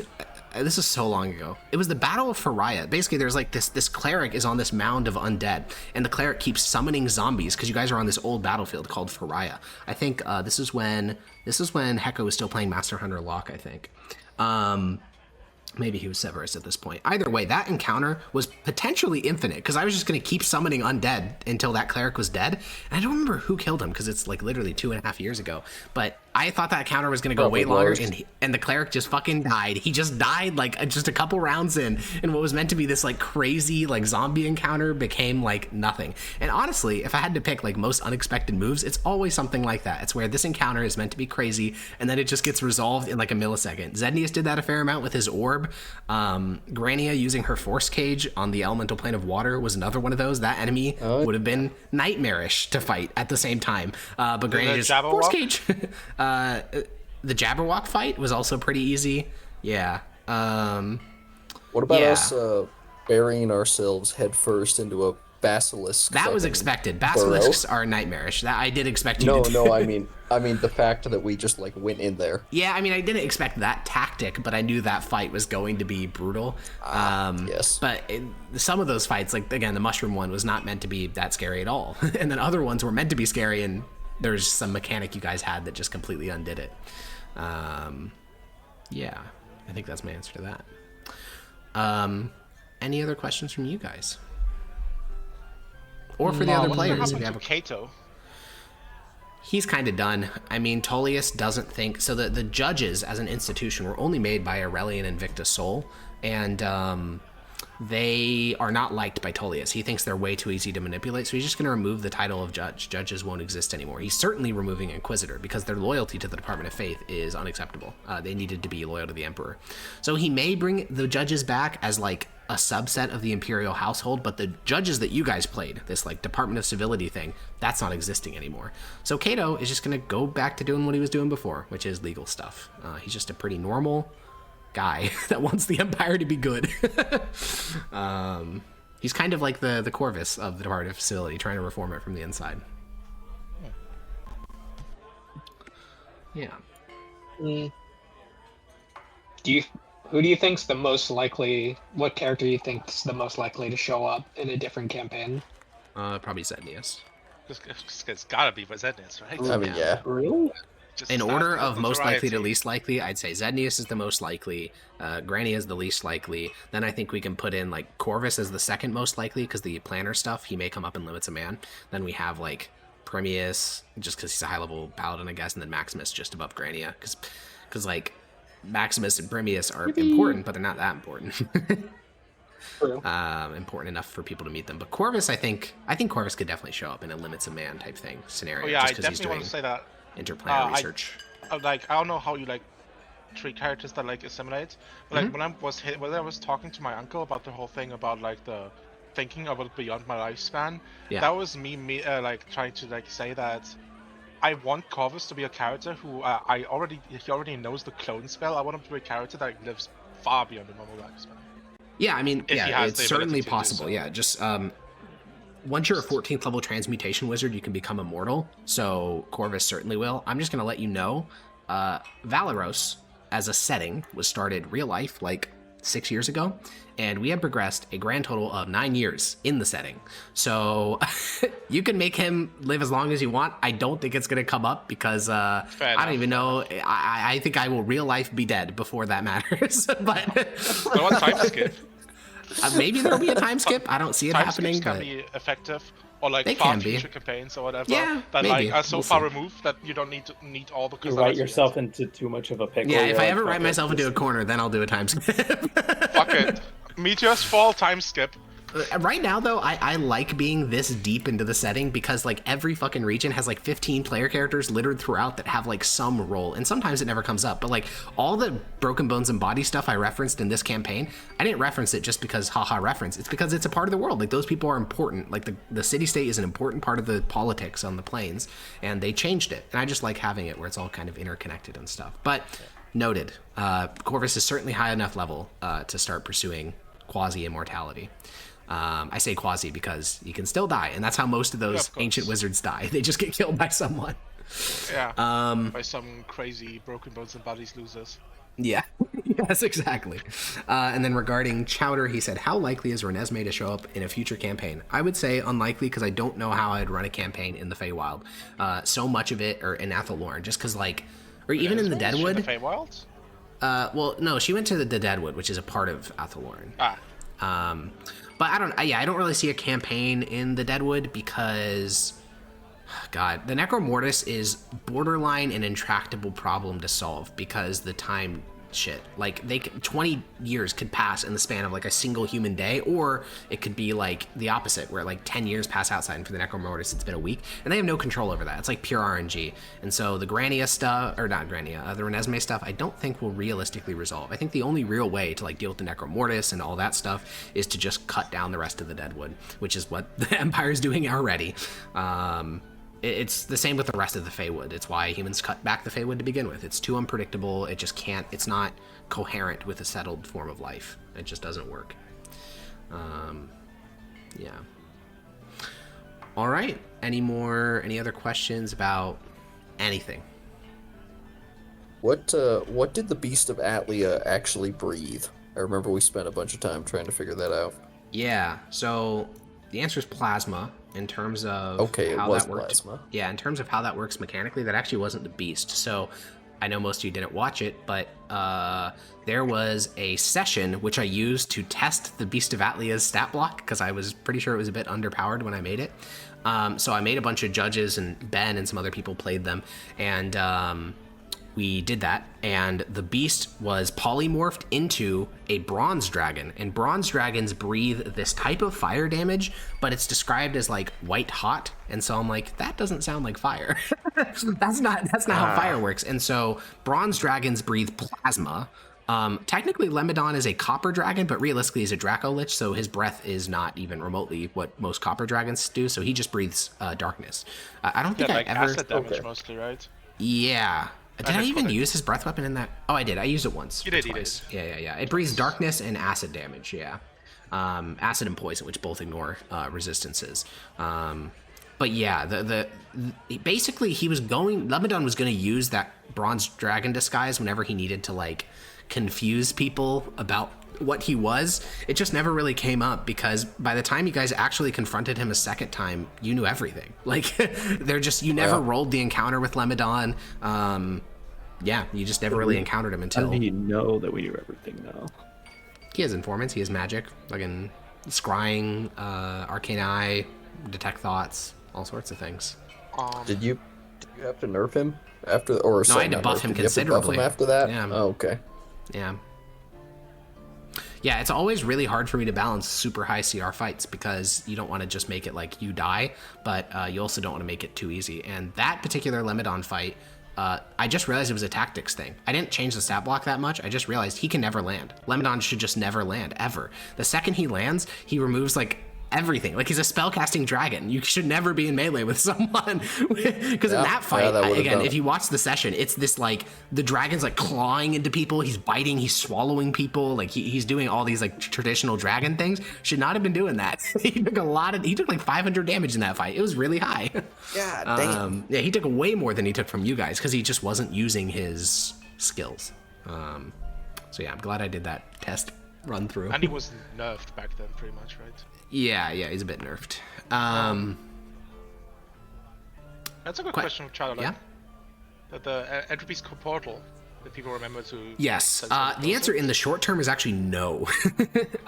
Realistically, not many people even knew the portal was there. Really, just Aurelius and Corvus were the ones that could do anything about it and were still in like the Imperial apparatus. However, Permius knew about it, but he's busy. So I think the portal will begin to expand. However, portals from Cred Galador are very obvious. Like even a peasant could look and be like, that's fucked up. That shouldn't look like that. So I think in the next couple of months, maybe even years, some hunter will be like moving through the mountains and he'll see this whole valley that's like black and white and he'll be like, that's fucked up. And then he'll go and tell someone and that'll be passed up. yeah, he's right behind me, isn't he?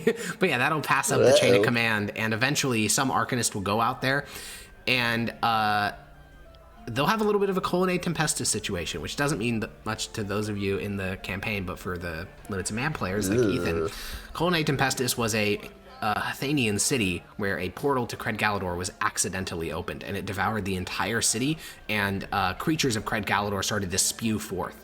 It's not quite the same because Entropy is jealously guarding this portal into the Atlian Mountains, so it's mostly an area where Entropy can walk freely in the material plane. But to beat not even beat, just to force a creature like Entropy back through the portal will take some very high level people. I don't think it'll be your characters, but some group of judges, whether it's under the Imperial household or some other thing, some group of Mythosian heroes will have to go back up into those mountains, push Entropy back into the portal and shut it. So it's gonna be pretty intense. But that's a problem for future heroes of the Empire. Yeah.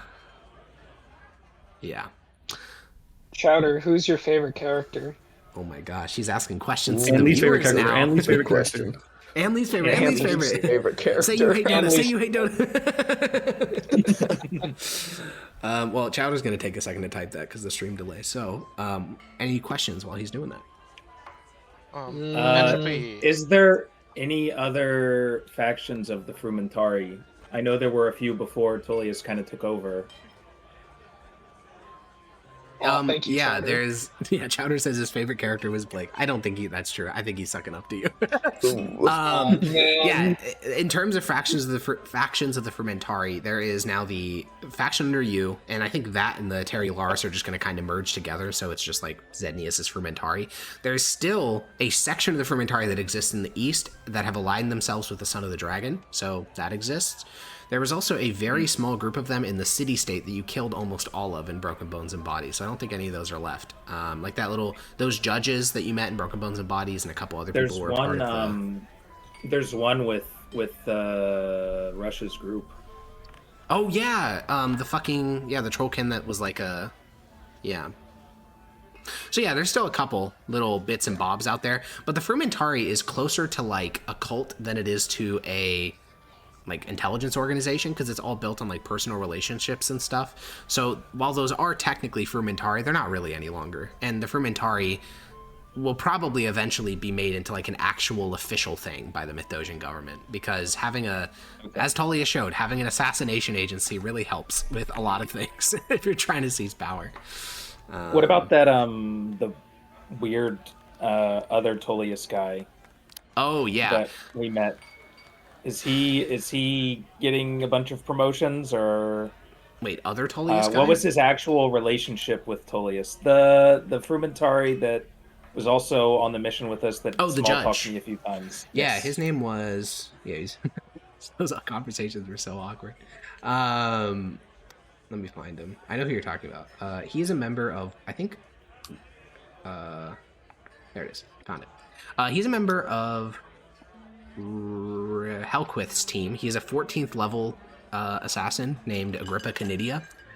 He is a member of the Eteria Laris as well, so he has one of the rings. He's very Severus coded, so I don't think he would ever really get promotions. He's just like a weapon of Tullius, and basically now a weapon of you. So he's just one of those like go-to people of go kill this person and don't ask any questions. Also recruited as a child. Also, you know, he's really just like very. Was Zednius always the closest adopted child to Tullius? No. Okay. No. Tullius had I'll just tell you this now. Tullius has like legally like 15 adopted children. It's just that none of them were as useful to him as you, so you ended up getting fully adopted into the family as Perusian. That black cowl, dude, it's actually basically impossible to overstate how useful that was. Every single assassination that Tullius conducted to secure his power was conducted with the help of the cloak. I know that Tullius gave Zednius some credit for that, but Zednius was dead that entire time. Wait, what?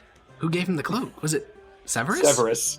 Yeah. Oh my god. Well, he'd give you credit for that anyways, because someone's got to get it. But yeah, I guess Severus was the one that did all that then. Damn. Yeah.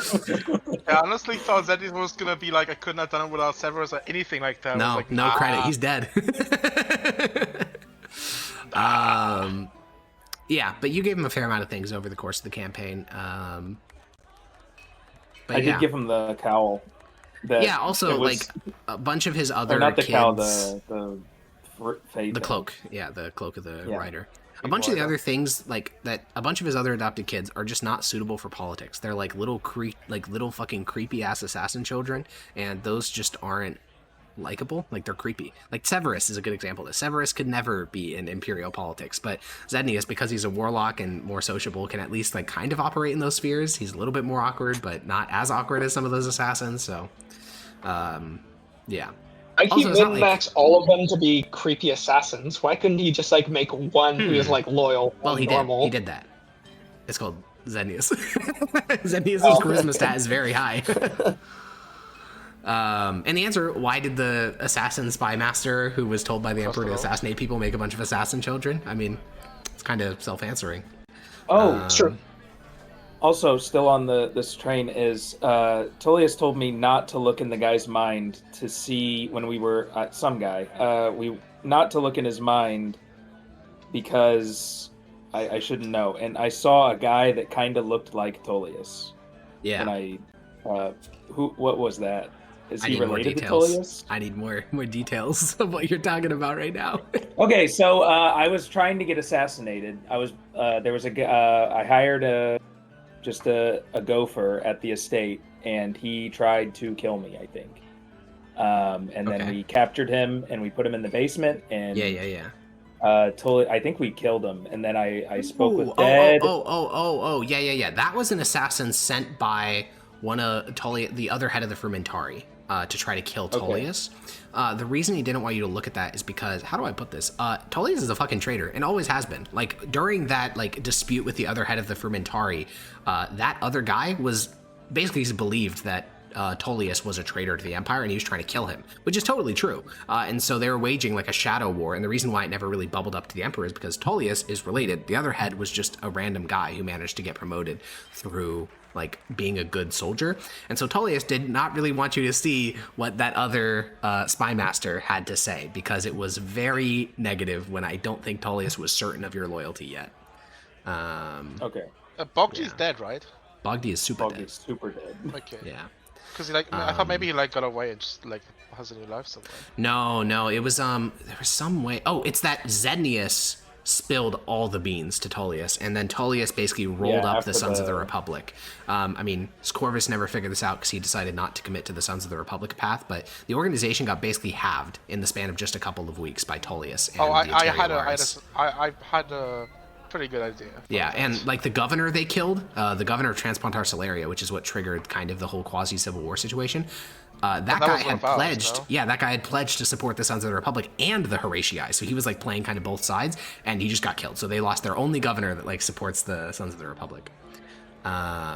And to answer Chowder's question, if the Fermentari are made official, is the secret Tel Corel worship something Zenius could still push for? Absolutely. Tel Corel, again, is a god, and he doesn't really require worshippers to stay in existence because the core concepts which he embodies are pretty broad. Freedom and revolution are always going to be things that are happening. So yeah, absolutely. It's going to take a while for Tel Corel to start to accumulate its power. Like, you need an angel to become a warlock. You need like a thing assigned to you to actually give you this power. And that is going to take a while for the other angels to start waking up and stuff. But yeah, Zenius could totally start a little Tel Corel cult in the Fermentari. It's especially useful because the Fermentari are like a non-government thing, so it's pretty easy to find impressionable young children willing to worship your cult god. Will there ever be a what is it? A Mithdosica unique subclass like Al-Sara? You got any ideas? Hit me up. Shit. Chowder, what do you think? Right now I'm working on a book for Cavaranth, so I haven't really been thinking much about Mithdosian subclasses. I'm sure I'd think of something. It'd probably be something related to like a signifer or something like that, just like a leadership, like warlord type thing. But I don't know. I haven't really thought about it much. They technically do have a unique one, which is the Manwe Farine order. If you play a Order of the Dreams Blood Hunter, you have to be Mithdosian because that's where the order is based. So there's that. But no, I haven't made any custom ones yet. I mean, I guess I made Order the Devourer Warlock. I made that, and that's a Mithdosian unique one for now because Zenius is the only one in the world at present. I thought there was another campaign that was starting with one. They ended up not doing that. Oh. Yeah. Or unless you mean Blake's, in which case he is doing that, but that's in a different setting. That's not in Valoros. Oh, They're just using the subclass. Also, well, I believe we talked about it, and you said like being a Devourer subclass doesn't mean you have to worship Al-Corel exclusively. No, of course not. Of course not. But he is still currently the only Devourer Warlock. Because no one has made one yet. Yeah. We'll see it live to then. Ooh. Yeah, I guess we'll see. Ooh. All right. Any other questions about Pax Mithdosica? What was the terrible thing they were gonna do to me if they caught me? Let me read notes. Explode your Venus. I mean, Oh, no! obviously. Testicular torsion. Yeah, so we were gonna play out this scene where you're like in the war room and you're just like talking about stuff. It's like very casual, basically the same thing that we did when you succeeded. And then as you were leaving the war room, they were gonna take your weapons, and you were gonna hear Mickey's throat get slit in the distance and like whinnying and crying as it gets killed. And then they were gonna knock you out, and then they were going to execute you next to a horse thief and 3 deserters. Yeah, that. Oh, I think I would have had to take a. Oh, and then when you break. and then when you died, you're gonna hear the barking of the Hounds of Oblivion because I'll put it this way: you're not a super faithful Aurelian soul worshiper, but we would leave it open ended as to whether you got devoured or went to the Trickleline halls. If we lost and the Beast of Valley was not sealed away, Yeah, what factions would have to step up, or would any be able to? I think to follow up on us. Yeah, I think realistically it would happen because you guys at the end there, I mean now at 17th level, you are the highest level judges. You're tied with like a bunch of other people. The only person that's technically higher level are Dogheart and Aurelius, but they can't solo the beast. That's not possible. So if all of you guys had died and Aurelius dies, that is basically the entire top level of the judges. So what realistically what would happen is Tullius would just pretend nothing's wrong and continue what he was doing anyways, and post-Mithdosian Civil War, they would go to the mountains and try to deal with it. By that point, Lemedon would finally have figured out kind of exactly how the wards work. One of the reasons he was so defensive of the wards is he didn't fully understand them because, again, that magic wasn't even his specialty. It was Kovash's specialty. So once he figures out how the wards work and he realizes he can just break them all to free himself, he would just do that, and there's just another Broodfather in the world. Just vibing. It probably wouldn't stay in Mythosia. It'd probably go to like Kulkland or some other quiet corner of the world. But yeah, a Broodfather would just be a Broodfather Draco, which would just be vibing in the world at full strength with 0 methods to banish him. So yeah, that'd just Someone be another. would figure something out eventually. Eventually, it'd just be another world-challenging threat. Probably go destroy another region like Baradad did when he woke But he up. wouldn't be like immediate Yeah, that try makes to sense. world domination. It would be like a lurking threat if we lost. You I mean, it would be say- quasi-immediate. Yeah, he would probably start trying to reform his cult and all that stuff. Okay. You say, what is it? Colkland is a quiet place, but isn't that where the Bahir is? Yeah, but the Bahir's like a shitter compared to Lemidon. The Bahir's like, No. Yeah, honestly, I was not even talking to joking, the Alex Pax about party this. could kill the Bahir easily. Yeah. Yeah. What's the Bahir's not Bahir? very scary. The Bahir is this like primordial nature god that got revived by a warlock named Job of Heltengrav, and the second it got revived, it decided that it was going to rebuild its empire from a very long time ago and subjugate all the humans of Colkland, which it's done successfully. It's a very strong type of lightning beast that looks kind of like a dragon but without wings. And it's kind of strong, but the Pax party could kill it, so Lemidon could easily just go there and be like, I am god of Colkland now, and this guy's fucking nothing, and just kill him. Not to mention just like teleport him to another plane of existence. So Oof. Was there ever an angle where you think was realistic for us to actually fight Lebanon and kill him? No. Not even like a great like Based. grand scale battle? Nope. Okay. What if we Yeah, went the- into his How many demi-plane AoE before we shits he banished had, him? dude? And took If you all went the into his weapons? demiplane before you banished him, he would have instantly teleported back and killed you all. Because demiplanes Okay. can be basically changed at the will of their creator, so you would have just been dead. It's just like guaranteed dead. It's like the archmage who like held Granny a hostage. Like trying to fight someone in their own demiplane is like guaranteed death, 100% guaranteed. I remove the oxygen. I remove the oxygen. I build a brick wall that's 25 feet thick. I fucking make a zone of anti-magic. Like it's just death. It's just death. Is anyone that has demi-plane capable of that, or is that a Yeah, special... demiplane can be made type of permanent if you demiplane? cast it every day for a certain amount of time. Alternatively, if you have the Can? spell permanence, yep, that's just how the spell works. I think it's a year of No, casting it. Is it? Yep. Is I thought that was just I might go teleports. check that. No, I I made don't it think up. so. Oh, sorry. It's you make the demiplane and then you use the gate spell connected to your demiplane, which then can be made permanent. But wait, no, it's not gate. There's another spell. There's one of those things that 5e spell that you cast for a year and it becomes permanent.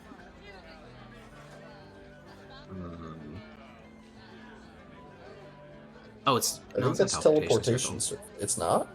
No, I mean that is also true, but Oh, okay.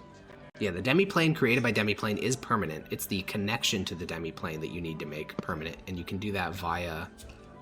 Oh, it's private sanctum. That's the one I was thinking of. Either way, teleportation circle also works. But none of that applies to Lemidon because he's using a spell called Permanency, which no player will ever get access to because it's 10th level. But it just makes any spell you cast permanent. Unfortunate. So, pretty shrimple on It- that like, front. Like any spell? Any spell. So Now, like it's obviously more useful for some than others, but yeah, any spell. Like any if I cast spell? like Any spell. disintegration on something, Yeah. could it eventually just disintegrate like the world? Nope, because it takes 6 seconds to cast Permanency, and Disintegrate resolves instantaneously. Ah, spell. so it only applies for spells that can last 6 seconds. Yeah. So like Meteor Swarm, I'm actually not sure how long that lasts. To be clear, all it does is make the effect of the magic remain. So, like, for example, if you cast Permanency on Fireball, it doesn't make the explosion forever and continuous. It just means that the explosion fully resolves rather than ending after 6 seconds. So, like, for Meteor Swarm, all it does, if you cast Permanency on Meteor Swarm, when the meteors hit the ground, rather than, like, exploding and disappearing, they just be, like, buried into the earth. That's the only difference. It doesn't make it, like, Oh, okay. repeat at full strength endlessly. Could you just like make that stack? Can you? Okay. The answer is yes. Permanency The and answer large is yes. reduce. The Permanency is like a core spell that made the elves like borderline godlike. Like a large reduce, just make something like smaller Yeah, and smaller absolutely. and smaller Or and smaller. cast magic weapon, Permanency, boom, you have a +1 sword. You just made a magical item in like 2 seconds. Yeah, 100%. Cast Yeah. haste Or on plant someone growth and then permanency means that make you have it a field that permanent. will be fertile forever. You do fucking control weather permanency, boom, you have a section of the world that will always have the exact same weather. Yeah, I mean, yes, these are godlike powers that were accessible by archmages of old. I think I've asked this question before, but what constitutes you to be able to like be a patron of a pact? Because I remember back in the first boat game, that a 20th level wizard ran into the party and he's like, "Hey, you cleric, you're a hexblade now," and he gave him a sword. So in does that case, mean he's like not the patron? The sword is the patron. right? But my question is like, can Corvus just do that? No, because Corvus doesn't have any personality-based swords that he can be giving out because he doesn't have any. Again, he's a hexblade warlock, which means that the wizard was not the patron, the sword was the patron, and Corvus doesn't have any hexblades. So the wizard was just like, fuck it, I don't want this sword anymore, and give it to him? Yeah, it's a bit more complicated than that, but essentially, yes. That's funny. But yeah, I mean, if you get a hexblade, technically you can give that hexblade to someone else and make them into a warlock, yeah. hexblade is an actual like thing. Hexblades are Like weapons that are connected to either gods or powerful entities from beyond this plane of existence that are highly magical. So you could be a hexblade warlock of the lady if you have a weapon that is imbued with the lady's might. Or you could be a hexblade warlock of a specific, like, genie, for instance, that's trapped in a sword. Basically, it just needs to be an entity with sufficient magical power that they can lend it to you through the... Like, technically, Zednius could switch to being a hexblade warlock because Het Menerail is in a sword. Het Menerail, right? Yeah. So hexblade just means that the method by which you receive your magic is a sword rather than a trinket. The actual patron there is whatever the sword was, which for Voyages of the Defiance I think was called like Foam Reaper or whatever the fuck the blade was, Chain Grasper, some shit Aaron made up. But that was connected to the elemental plane of water, not Stregobor. Also, Stregobor is a lot more than a 20th level wizard. He was also a star child, so he's like a literal foreign fucking alien pretending to be a human. I forgot about that. Yeah. Oh, One of your weird aliens? extra races tossed in there. Of course there's aliens, Echo, because the moon is Athaloran. okay, the moon is Athaloran then. Well, I mean, that's what, what was his name, Tiberius? That's what Tiberius said. I mean... And he would never be wrong. And he would never be wrong. What about the, so the cube says like a moon on one of them, but Athaloran is a separate I one. will tell you this What because does that it's not moon going to come refer up for to? a long time, and I think it's very fun. So, Varoloran Great Bog. That is indeed Valeros, and it is at the bottom of the ocean in the former Elven Heartland. Zadesh on Cinder leads you to the elemental plane of fire, is the Valerosan name for it, into an ancient Elven stronghold. You will die almost instantly upon appearing there, unless you have lots of preparations. Ord Mantell in Ord is what is called the elemental plane of Earth. It is a, again, giant elven citadel, but this one has been colonized by the Oostervad dwarves, which are a type of dwarf from the elemental plane of Earth that they almost encountered in Dwarf game, but not quite. Ularan is indeed on the moon, not like some distant moon, not some Feywild shit. Literally the moon. It is a beautiful citadel of glass and all that stuff on the moon, and you will die instantly because there is no oxygen or gravity. There are barely any. Gravity. I can't wait for Valeros to advance like 500 years, people to actually go to the moon and be like, what the fuck is this, man? yeah, they invent like a rocket in the Great War, and they're like, wait, how is there already people here? What the fuck? Oh, man. You motherfuckers been teleporting up here for years. Yeah, and then Gelagethlin is an attempt. I mean, this is actually borderline a spoiler, so I think I'll... Do I save that? It'd be a minor spoiler for Limits of Man. It's fine. Gelagethlin is a elvish city that was inhabited for way after the fall of the Elvish Empire, as it was an attempt by the elves to fully colonize Athaloran, but there's no elves there anymore. No. And then Brog in Cred Galador is the same. It's a city that was abandoned far after... Well, actually, it was abandoned around the same time. So it was a city that survived a little bit longer than the fall of the elves in Valeros, but then is no longer around anymore. And it's inhabited by a race of very, very powerful creatures called Night Lords, one of which is Entropy. How many of them? They're like Archfey. There's only a couple of them. Prometheus. Or Blake, fuck. What do you want? Chatter asked the question, is what I said. Who's the most widely worshipped god in Valeros? Well, by there's a couple of different ways to answer this. I think the most obvious is population. For population, the answer is definitely Aurelian Sol. The population density of Mythosia is so much higher than the rest of the world that it's like kind of hard to fathom. Just to provide some numbers here. So Mythos, the capital of Mythosia, has 1 million people. Now that number is going to change a lot in the Civil War, but for now it's 1 million people. That is more people than live in the entirety of the Kingdom of Hathon, which is one of the northern kingdoms. The province of Mythasia and Sedalia and Regia, which is just 3 of the core provinces, half of the core provinces, have more population than the entire island of Brutalia. Like, these areas are so incredibly dense. You'll notice in my descriptions of Mythosia, I almost always strayed away from saying, like, and here's some woodlands, because there isn't any. It's all just like dense farms and plantations and agricultural shit, and it's just so dense that the population of Mythosia blows any other region out of the water. Even Transpontar Solaria is pretty dense. So in terms of population, Aurelian Sol. In terms of like wide-reaching, it'd be the Jade Lady, because it's spread across all of Western Valeros in the north and a bit on Galadrim. And yeah, I mean, I think those are, and then if you want to go for like, very technically, the Dwarvish Pantheon is probably the most widely worshipped, because it's worshipped in both continents at similar amounts of people, because all the Red Mountain Dawi and all the Blue Mountain Dawi technically worship the Dwarven Pantheon. So I guess that's a point in their favor. Why is Mythosia so populated? Like, what was unique about it? Yeah, it's mostly just geography. So I did a bunch of, I mean, you know me, I'm a big history fellow. This will probably be the last answer. So, but I read a lot about medieval England for this, because medieval England in about the 1100s had a population density almost double some other areas of Europe. And I'm like, why? And I did a bunch of reading, and it turns out that forests are bad for population density. What is good for population density is rivers, which Mythosia has a lot of, and agriculture. And, you know, I had this image of Mythosia as a place similar to Rome, where you have this kind of state institutionalized service. And in Rome, what they did in the Republic era, they gave land to veterans, and those veterans were expected to basically civilize that land so that it could be like implemented into the body of like the state, like private property, like you could sell this to someone else. And that was a super effective method, not so much for the farmers, they never really produced much agriculture, but what they did do was make arable land. And Mythosia has really fertile, very dense arable land, whereas like the north, 3/4 of Hathon is nightmarish, most of like Brutalia is fucking freezing most of the year. Like, there's a bunch of reasons why a lot of these areas just can't have that many people. Whereas Mythosia just has like good climate, it's cleared out most of the deadwood, it's highly arable, and it's been that way for millennia. Yeah. Nifty. Yeah, and I will take a final question. Do any of you guys have any last things you want to hear about? I have a question Yeah, what's up, Echo? about Priton. Sure.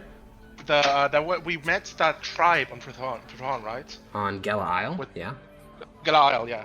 Yeah. Were they part of like a lot of tribes out there on the island, or is it just them? Well, so technically, so Priton is interesting. Oh, yeah. And like, are they actually powerful? No, at all? No, they're not.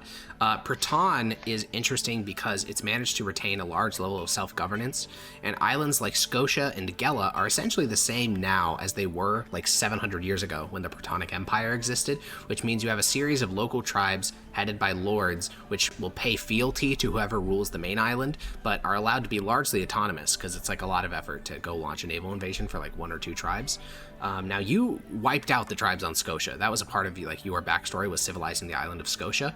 And in the kind of Gela Isle arc, that's what you guys kind of did in Gela Isle. Like, you basically purged the Zednians, you expanded Imperial control, you removed the cult. So I would see Gela Isle steadily getting like implemented into the Empire.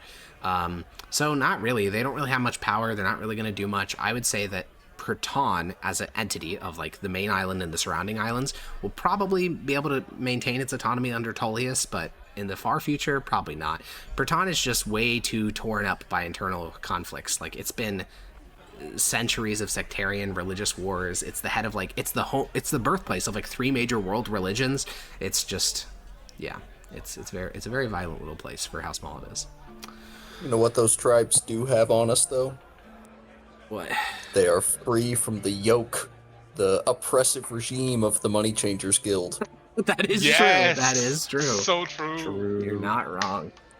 All right. Well, I think that is where we'll cut it off. Like I said, I will answer some questions in the YouTube comments, maybe. All right, it's been longer 4 hours. Yeah. And with that, I'd like to do a final thank you. This is the longest campaign I've ever run by about 30 sessions and probably a year because we took so many hiatuses in terms of calendar time. So thanks for playing. And, you know, I love me some Mythdosia. Yes. Bye-bye. Bye. Bye. Bye.